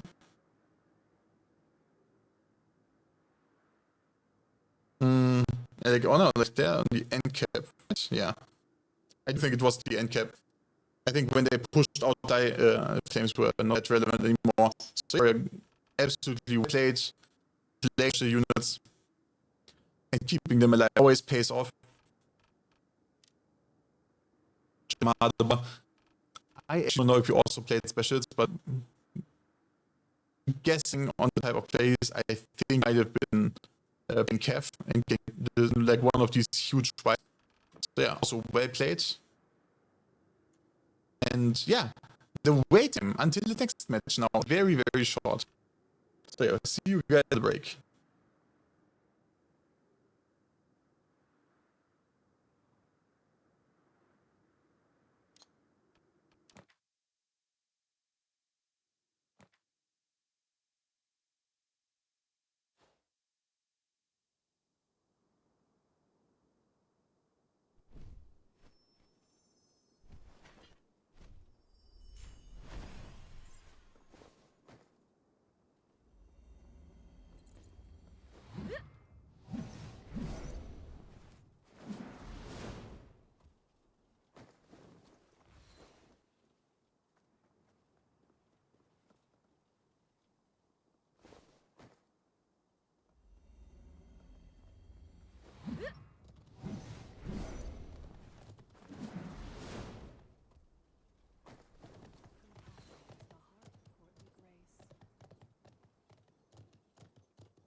And guys, we are back for the last game of the evening. Yeah Buddy versus Bandits. I once again give you the picks and bans for these guys. Modao Battalion saved by Yeah Buddy, and I do think that makes a lot of sense. Because Yeah Buddy are were one of the first teams, or also the players in there were the first massively started abusing Modaos. And Bandits saving Star Wars. Very interesting. And we see Kutili bans, which makes absolutely sense. Rattan Pikeman ban. As I said, like, I'm very torn on these, because I do think Rattan round sheets still exist, and they are also very, very good at a lot of jobs you otherwise would want to do with Rattan Pikeman. Then Sunbot Star Ones, Phalanx ban, like, on Yeah Buddy side, which makes sense, I think. Because they have some very capable Cav players and they know that they abuse Modaos the best. So banning Phalanx could be a very good idea. Shenji ban on Bandit side. And Coco ban on Shenji's, like for the Bandits. Very interesting. Once again, they are taking away a lot of Flames counters. But the Fire Archers, so maybe Bandits want to abuse Fire Archers once more, trying to get these Flames out. I mean, they have a certain amount of high grounds where they can try this. To at least maybe take one game of Yeah Buddy. Maybe this is the idea. Because if you have Cocos and Flames, we have the same problem that we have in we had in the last game. Everything comes down to the special players winning their kind of mini game against each other. Cocos trying to hunt Flames, Flames trying to dodge the Cocos, Cocos hunting Cocos, etc, etc.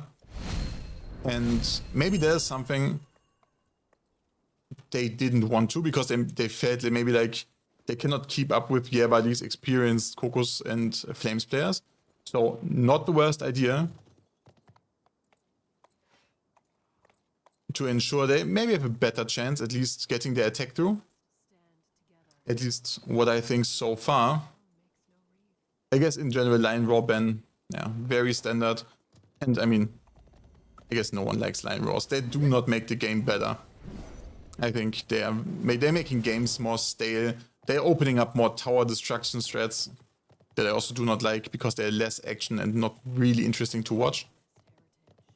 So yeah, I do appreciate that ban as one of the standard bans. And I guess we can now hop over into the casting screen.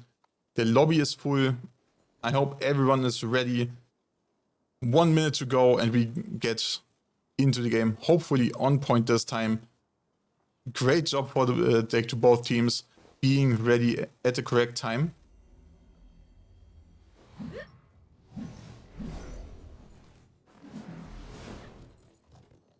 Come on, guys, deathmatch has begun. I think that's a correct announcement to start also the lobby. I think everyone's in. All casters are in, since I'm the only one today.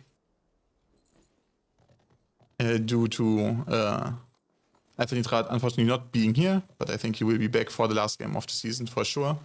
So then you can watch again like the usual cast quality on the main channel again, if you opt so. And I can go back casting also the games of my favorite lower league teams, as I have promised, etc. Come on, Gulash, it's time. Compassion is the heart of courtly grace.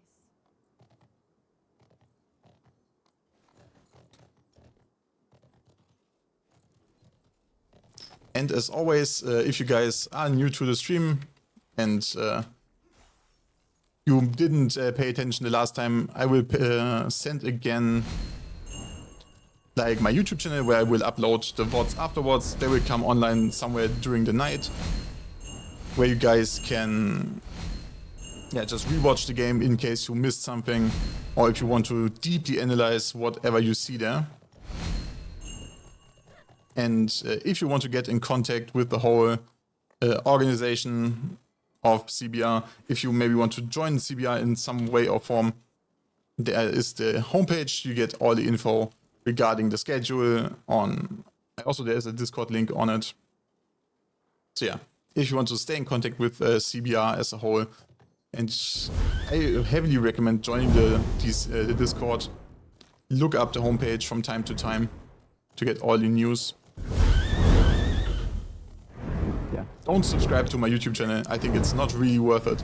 It's just for this tournament, uploading the VODs. I do not really plan on releasing crazy content in some way or form, since I'm too lazy to cut any content. And yeah, I also do not think it's worth the effort. To be like totally honest, it's like CB audience in general is not that big, and since I do not enjoy cutting videos, it's a lot of dead time for me. That I would invest for not a lot of payoff in any type of form. And since I'm sticking to my mantra of only creating content that I would watch myself, yeah, I'm sticking to streams that I like about topics I enjoy. And yeah, I hope that's fine with you guys. But yeah, if you're searching for the VODs, I'm posting the VOD link after the game, or like when it's finished and uploaded on my Discord. So yeah, you get you have a way of a notification to see when it's ready.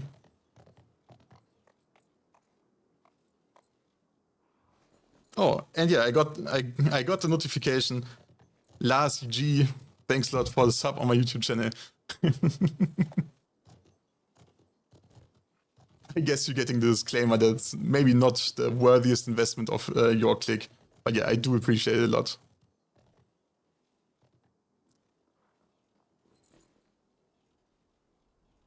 So yeah, dear lobby, Gulash, 3 minutes in. I know you want to click on that launch button. You see, guys. Complain and you shall receive. We finally got our lobby popping.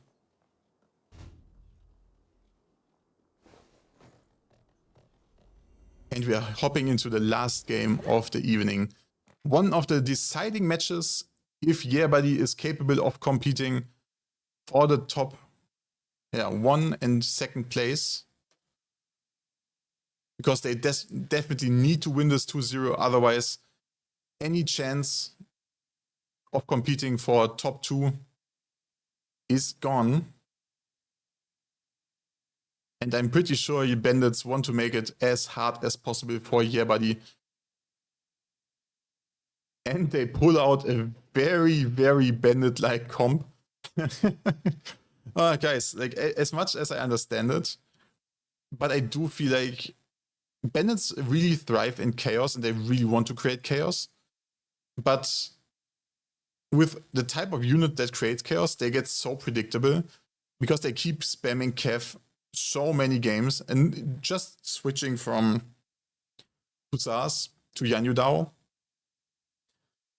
does not make it less predictable, I would say. And there's a huge amount of Modaos on the side of Yerbuddy.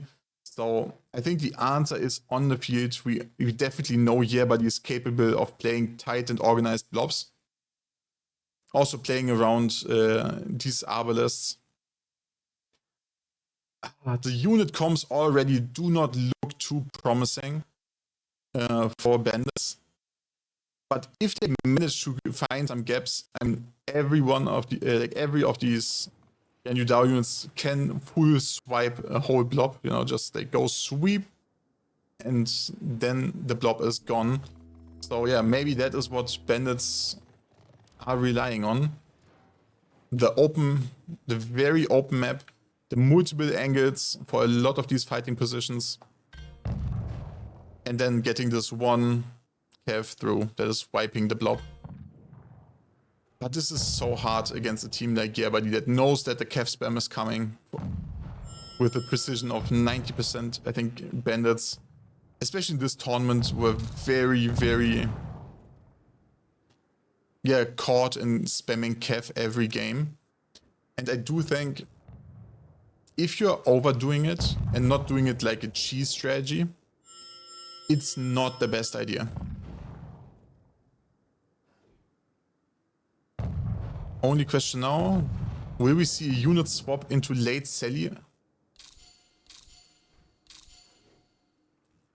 From Bandits. That could be an idea to go for a heavy Sally out. Not with trash units, but with very strong cav, maybe.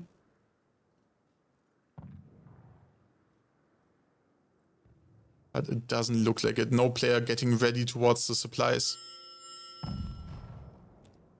Also, yeah, buddy, not being too worried about any type of Sally currently. In APM's case, I would have called it not being ready.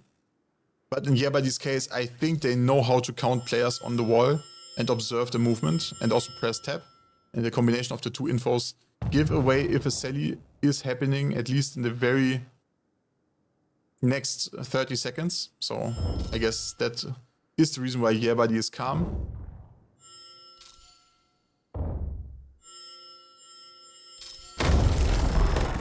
Main gate breached, pretty uncontested, no rushing out crazy units trying to farm the Star Wards pushing. Zealots on the supply from Yabadi are getting also preheated, so they are ready to cook the moment they enter the battlefield. Also, shout out to Soul. I also started playing a little bit more Zealots in the past week. And yeah, I was like theory crafting a little bit around with Zealots and asking other different people. And Soul was the one who played the most Zealots before. So yeah, he was a big information source, at least for me. Shoutouts. He was also happy in the chat about it. So yeah, here's your highlight, Soul. Your favorite unit getting ready to cook on the supply. In general, yeah, buddy, taking their time, opening the breach, pushing all the towers. Unfortunately, efficient, slow, and for us viewers, a little bit boring. But as always, dear developers, give us more maps with more instant action, like Fjord, for example, where the action is way more instant. And yeah, I do appreciate less waiting, more fighting. But next season is not too far away, and there's always a chance we might get a good new map. Little skirmish here on the gate. Not too much to worry, and I think it's Vera, right?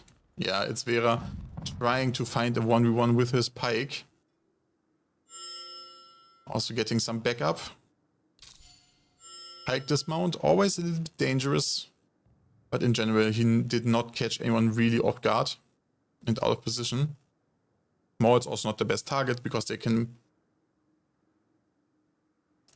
speed run out, so nice little hero action pre-fight. Unfortunately for him, not really crowned with success. Yeah, but he also with the deeper warbands. Something to keep in mind when we observe the unit trade. Bandits trying to do the speed plug on the tower that we already saw in game number 1 of the Evening Rough Justice versus Story Enjoyers. They also try to speed plug the tower top. And also here we see a reaction of running away. Bandits stick to the plan and keep rushing down the tower. I'm not a fan of this, and they will most likely get murdered. Lucky that most of the trap projectiles did not really hit. But holy crap, they're getting slaughtered. I guess the biggest impact is the trap projectile hitting Gearbuddy by their own trap. I don't know what they did there. It was actually, you know, that they had an idea what they want to do. But the opponent didn't play to what they wanted from them, like pushing up here, for example, and get farmed like here. So they decide to do the absolute suicidal push down in this very narrow choke into Yerbuddy's setup shields and the trap. Now Bandit Cavs coming, like one Yandao Cav coming out to resupply this supply fight. I'm actually very yeah, somewhere between shocked and surprised. And I don't know, I'm not a fan. These Yanudaos will also absolutely do nothing. CCI button is pressed on the stalwarts. And Rakari's Yanudaos explode for nothing, but the reinforcing Cav is at least getting some of these shields. Trade still horrible. And bandits keep going the Sally. Okay, now we see where they wanted to use the Cav. Maybe that was the reason they did this very turbo push. But yeah, buddy is trading way too well into all of these pushes. And bandits burned away half, like 2/3 of their units already. They keep going. I guess they know they need to waste now 6 minutes where they cannot let Yerbadi get a foot on the A point. Time is their only friend, the only hope they have, otherwise they are so damn cooked. Another set of Yanudaos, good decision to not go in there by Chopper himself. Just attempting to go in and wasting some time. But Yerbadi, being the experienced team that they are, slowly and surely moving as a blob towards the A point. Staying tight with the anti-Cav, absorbing all these rushing out Cavs. And getting at least a third of their team onto the A cap. They have the superior unit composition. They have way more units in the bag. Bandits already running low on unit resupply. And now the A point is the thing that matters. 5 minutes also something that is a very long time if you have to rely on it to dance on a point. Rabbit Reggie being the brave man standing on the point here. Nemo with not really charged up Yanudaos from the front. They explode for nothing. And Yerbadi keeps rolling in. But the next Yanudaos make it also with a speed sweep into Zosin's Modaos that were perfectly braced in front of his friend's units. And Yerbadi keeps farming off the rest of the bandit units. Good Cav here by Socialist Hippie.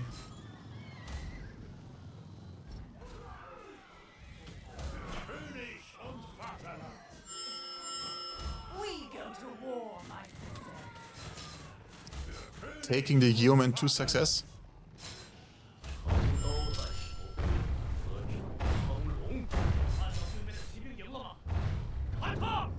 Bandits delayed the A-cap once more, but more Yerbadi units are coming in hot.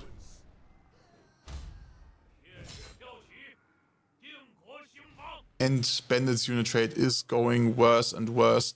4 minutes of point dancing is close to impossible, especially against these experienced Yerbadi players.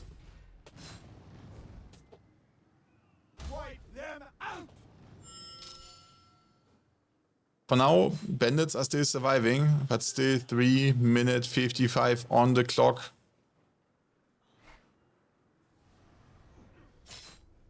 Starburst dying in the attempt to kill Holy Hyper's flames.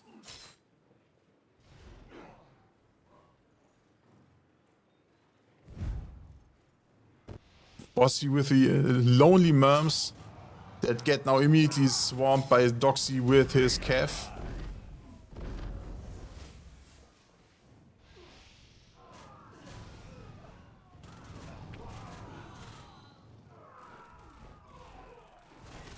Teufelsfurt's trying to make it onto the point, but Yerbadi is now way too good set up and they are murdering bandits in their first attempt to take a game off Yerbadi. But to be fair, I would say defending against Yerbadi is a tough thing. The map is attacker-sided, and if you are the underdog, maybe that's not the game you count on. And I do think maybe their attack might be their chance to win. But I do hope, like, I'm sending a little prayer that Chopper has some totally different warbands, is not relying on the same Cav spam, and has something to surprise Yerbadi. You know, like some like late adjustment to somehow counter Yerbadi's unit lineups now. Because if they stick to the warbands they have this game, they will also not make it through an attack. I will predict it here. Holy Hyper getting a lot of farm with his flames. Beautiful cooking here, by the way. But not really a difference here to be made. Good play by the Modao player here in the back. Apex, really, really good. Good eye for the flank in the correct moment. He's bracing the choke, deleting the flanking cav. This is exactly the difference between the anti-cav use of APM and yeah, buddy. There you see the league difference in the individual player skill when it comes to using anti-cav efficiently. Also, Pope Lex running over the point with his beautiful cav, getting rid of the last few bandits here. Very clean and brutal win by Yerbuddy that got heavily fueled by bandits. Crazy rush down into the worst position possible. I must say it that harshly. You know, guys, on this channel, like, I definitely did appreciate bandits' will to be spicy, to be fresh, to be cake. And I do appreciate a lot, like, how they put together, like, a lot of, like, less experienced guys to make a team. All of this I appreciate, but they, in the beginning, their down tower was setting up for absolutely getting slaughtered, unfortunately. And let's all hope game 2 is way better. Binko here, really MVP. Best of the scoreboard, pretty even, messed up. Starburst here, really outstanding performance here of 19 kills in his team. Well played. Also Brave Life there on the Flames in need. Left MVP, but unfortunately not enough. So yeah, Sears will break in the last match of the evening.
And guys, we are back for the last time of the evening with a quick reminder of which units are banned and picked and that might await us in round 2.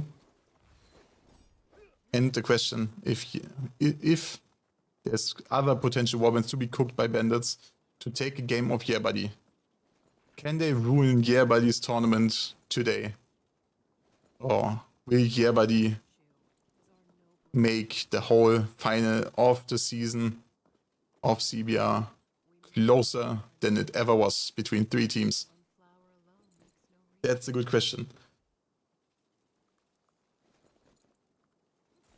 I think it does. That was a long enough display of the saved and banned units because you guys already perfectly knew it, right? And we see it. The lobby is filling. Bandits are fully in already. So, is that a sign that they adjusted their warbands? Did they change the warbands? Are they still changing warbands? And is Yeah Buddy predicting it and also changing warbands? Something we definitely have to keep an eye on in the loading screen.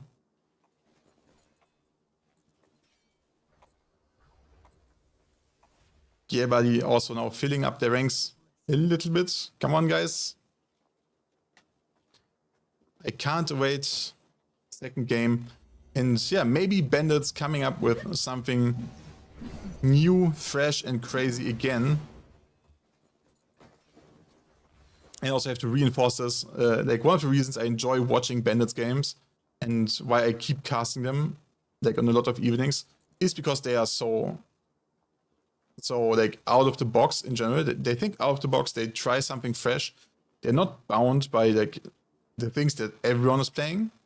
That makes them very interesting to watch, even if it's not always the most effective thing. Because like some things are meta because they are good, right?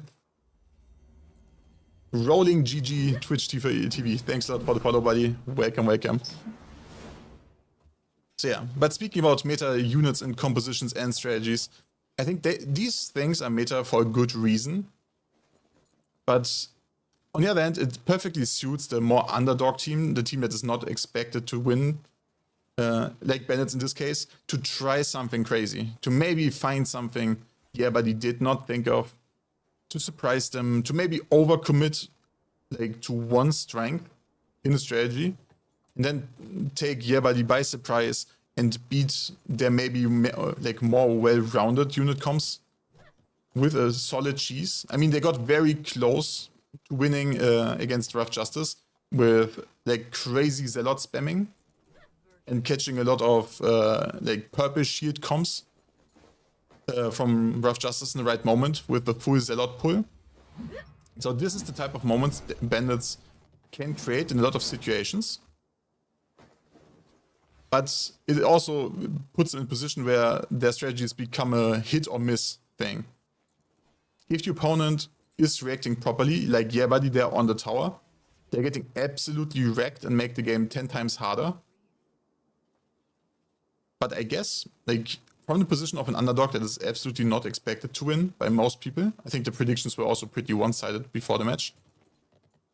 I think that's a fair strategy. And of course, like for us viewers, I mean, seeing something new and exciting is always better. So please, Bandits, keep going. I also do believe in you guys going your way, sticking with your style of being fresh and chaotic. And I think that would be a great thing to see. Also in future tournaments. So don't lose hope. I think you have had like a solid performance in a lot of games. Even if this tournament, at least from my perspective, in the games I saw, was not as good as the last one for you guys.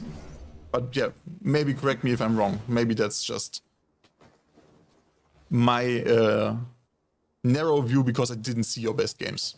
I didn't cast your best games, maybe. Okay, lobby is finally full. Lobby is also popping. Perfect. Let's head into the last game of the evening.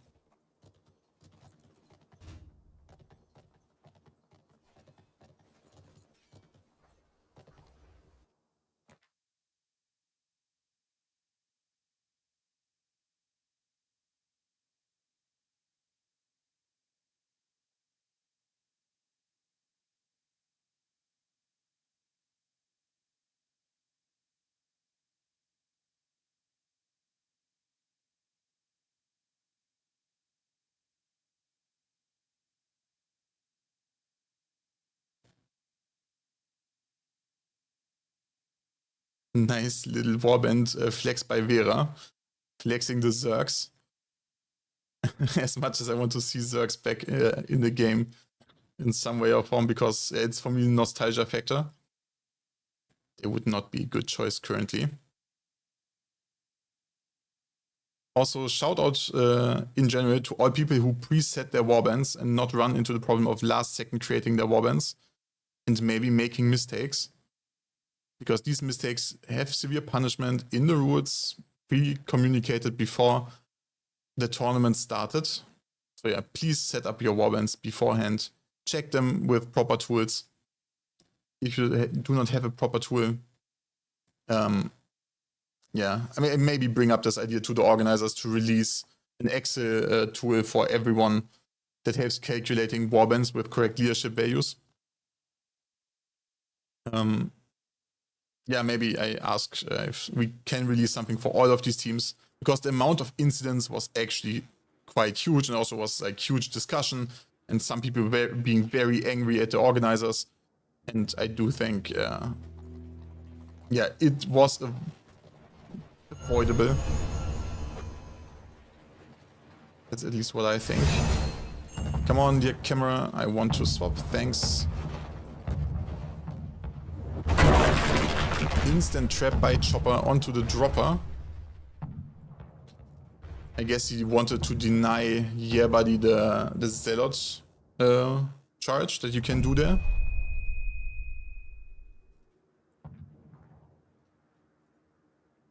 Yeah, Bandit's also not really afraid of Sally out. But to be fair, also in Bandit's position, I can understand it. Yerbuddy, I think they are so confident in their blob fighting under these conditions that they do not need something like a Sally where they risk giving Bandits the chaos that they want. Unfortunately, Bandits' warbands are still pretty cav heavy. Not that well adjusted.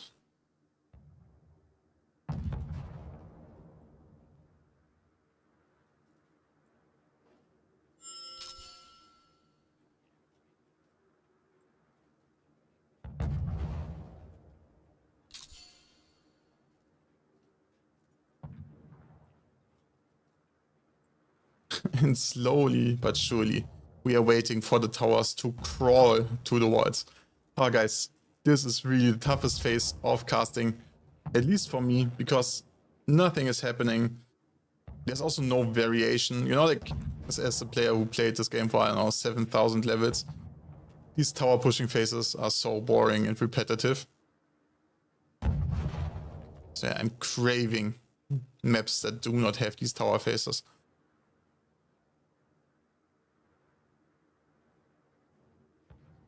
I guess Zealots are getting charged again here on the supply. Pretty common if you play them.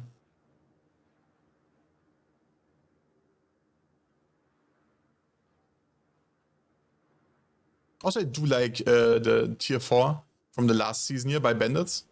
It's actually a pretty interesting support unit. But I do feel like they kind of do what Zealots do, but they are more squishy and do not have access that deep into the blob of disrupting and beating shields to some extent. So of course they help with doing so, but maybe one more Zealot would have been better. But yeah, maybe they do something, like they value the debuff of the unit higher than another Zealot. So it could make sense, but I'm not quite sure.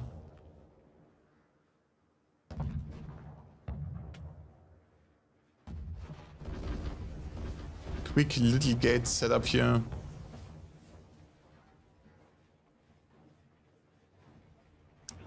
But nothing really achieved. Yerbuddy not getting catches here in the gate with their heroes, but also Bandits not getting a chance for a good trap or catching a hero by themselves. So yeah, preparation phase is slowly getting to an end. Bandits leave the right breach to the supply. Okay, not open. They were just slow. I did really think they maybe leave it open for, I don't know, some rotation stuff maybe. But no, Bandits do not like the rotation, especially not the one on the left side. Very interesting. So I do think, yeah, they want to go for the full chaos with the Cav from every angle with different timings. And this is something that I guess can throw off a lot of teams. But you saw it like in the last game, you know, like where I was highlighting Apex, the real good awareness of the Cav and the situation and perfectly bracing the Modaos there. Yerbadi has a lot of this type of players that are smart by themselves, that know when and where to put the anti-Cav and to not lose it before the Cav is dead. And yeah, these guys will manage to beat the chaos because every player is doing it by themselves. Dunkel does not need to micromanage these guys into position to stop Cav. And there's, I think, the limit for Bandit strategy. With the Cav chaos. So I think the smartest way to approach this would have been another type of cheese. I don't know, maybe something like this crazy Zealot spam in some variation. But Bandits now coming in from multiple angles. I like the timing. Catching one part of Yerbadi here in the middle. But Yerbadi has a good counter reaction here. Moving towards the top, Holy Hyper not getting bursted down immediately with his shields.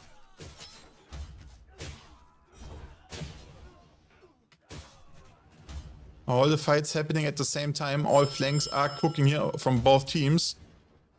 But it looks like Yerbadi is not dying on the weak side and winning the other side faster. So they will reinforce the main fight. Like this fight is already won. Oh, the Yanyu Daos got absolutely murdered here. Well played by the Star Wars players from Yerbadi. Yeah, and they're cleaning up Bandit's first push attempt. And I must say, this Bandit's push was really, really well timed in the beginning. Nice setup, 3 angles. But I feel like they got beaten in the one-on-one and by the unit comms. Also good plug off the gate here by Yerbadi, showing us how to play this defense. Not one step back. Even in the chaos, their players go for quick rotations into the crucial positions. It always feels like these players on the individual level all understand what the next thing is that needs to happen. CCI on the Stouts is most likely ready. So yeah, charging these Hussars would have not been a good idea.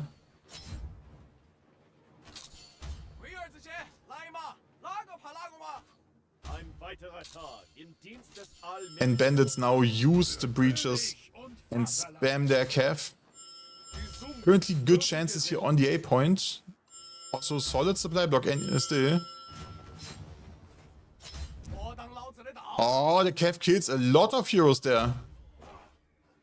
But not a lot of units, unfortunately.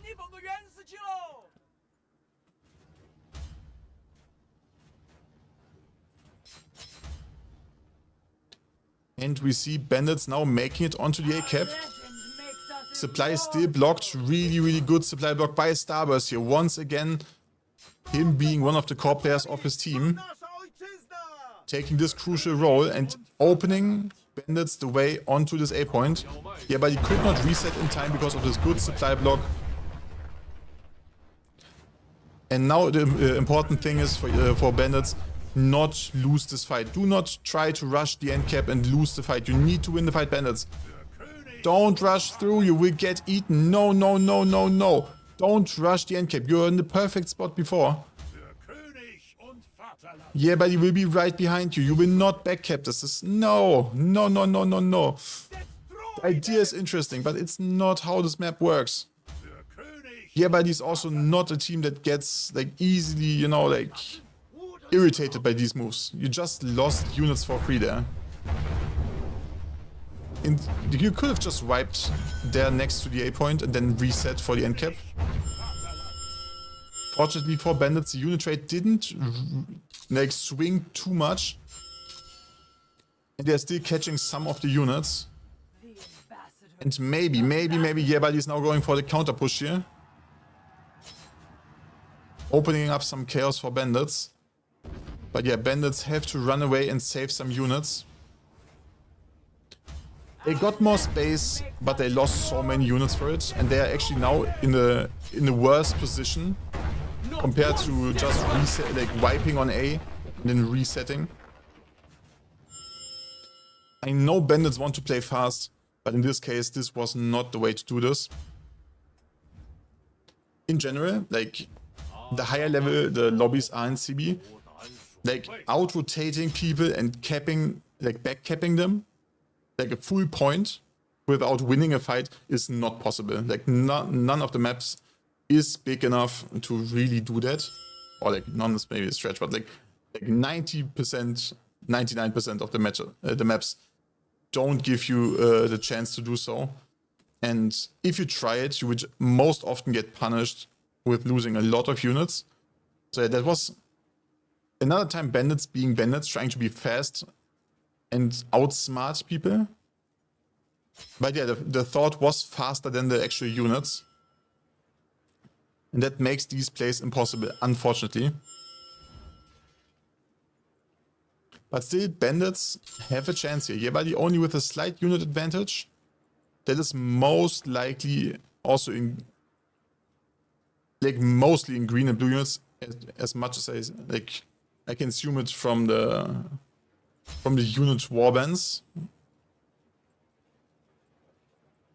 But bandits definitely need a very convincing next fight, otherwise they are not going to win this. But yeah, but he has the perfect scenario here on the end cap. Full end cap needs to be kept. 6 minutes only left on the clock. Slight advantage. Only 1.5 fights for bandits. Like unit wise. So they cannot like pull insane amounts of double units to swarm Yebadi off the point. So chances for Yebadi are currently very high to win this and stay in the composition for the top placings in CBR.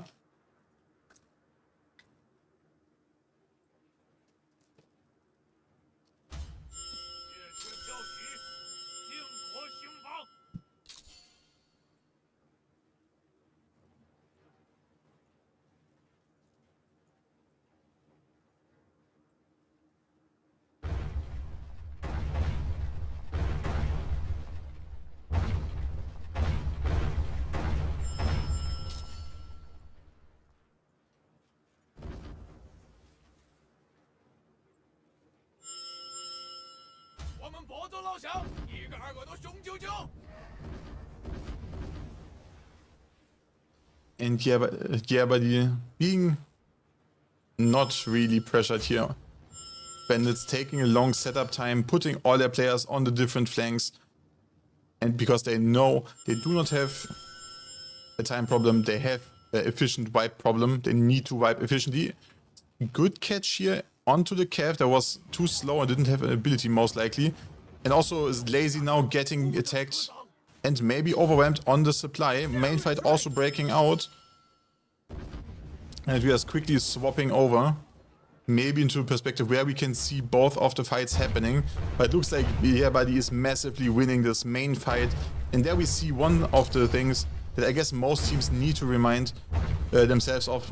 It doesn't matter if you overpower like one player with 3 on the flank, if you're simultaneously losing the main fight. Because the rule of thumb, you want to win the bigger fight because that's more unit swing. And as you saw, like the unit swing was absolutely immense. Bandits got massacred on the big fight. And then the flank onto the supply, that does not matter at all. Yeah, very clean last fight here for Yebadi. Most likely putting the bandits' hopes to an end to get this 1-1. I think bandits had a lot of strong phases in between, where they got objectives at least and got forward. But yeah, some of these like bad decisions they take because when they want to play very fast lead to them losing the unit rate unnecessarily. I think they would have had a much better chance if they like the moment they got the A point and Yebadi was caught in this crossroad here. Let me point it out while we are waiting for the lobby to finish. Like here in the crossroad, there was like 5-6 players from Yebadi still. With all their respawns, they could have just farmed this pretty easily. and then move on. Because everybody is spawning back there. And then the unit rate would have been better by, I don't know, 100, 200 units maybe for bandits, most likely. And yeah, then they would have had a better chance at the end cap.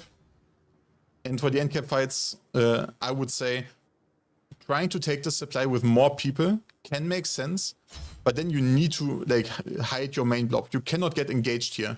Then you need to like stall here until Lazy is dead.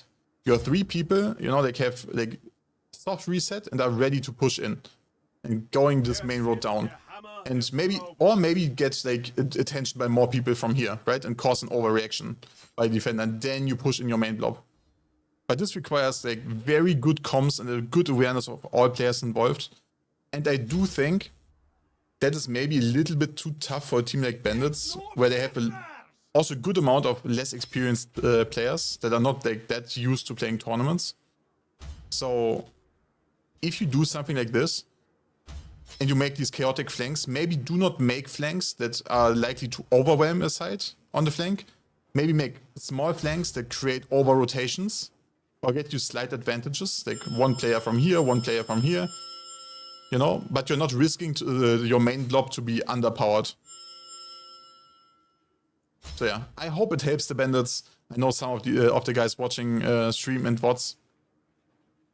And yeah, I would love to see these guys thrive, because I think they have a very good foundation to be an interesting to watch and good team. And I mean, they also got into first division already, so that's definitely nothing to underestimate in general.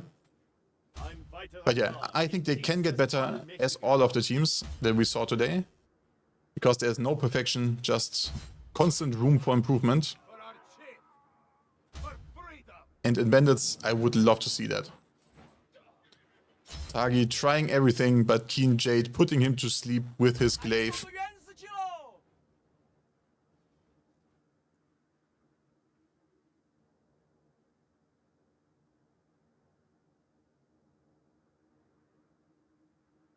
Also, in general, I do really appreciate you guys supporting your favorite teams and players in the chat, because a lot of them watch the VODs back and they massively appreciate your positive comments. Maybe also your ideas about the game. And I also like appreciate all these comments, because for me it makes the streaming more interesting, watching back everything. Yeah, for example, with Temple, I did one evening where we watched back all the games and had our fun like discussing about it. So yeah, keep commenting, keep giving input. I really appreciate it, like alone for the sake of me having more fun. So yeah, thanks a lot guys for supporting the stream. Thanks for all the new followers. Thanks for the Prime subs. I do really appreciate all your guys' support. And yeah, I see you guys next week for the last game day of CBR this season during the regular phase, until we get maybe some sort of tiebreakers. Rakari here with the MVP in his team, slaughtering a lot of shields. Unfortunately, not enough of them. And Lazy with a crazy 25,049 unit kills. Very well played to Lazy here. Farming off the chaos of the Bandits, I would say. Getting all of these 1v1 picks. Even if he's doing it on this disgusting class, definitely something we need to point out here. Well played to Lazy. So yeah. GG's guys, and I hope to see you on the next one. I will also find someone to root after the stream is done.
Damn, someone's already there.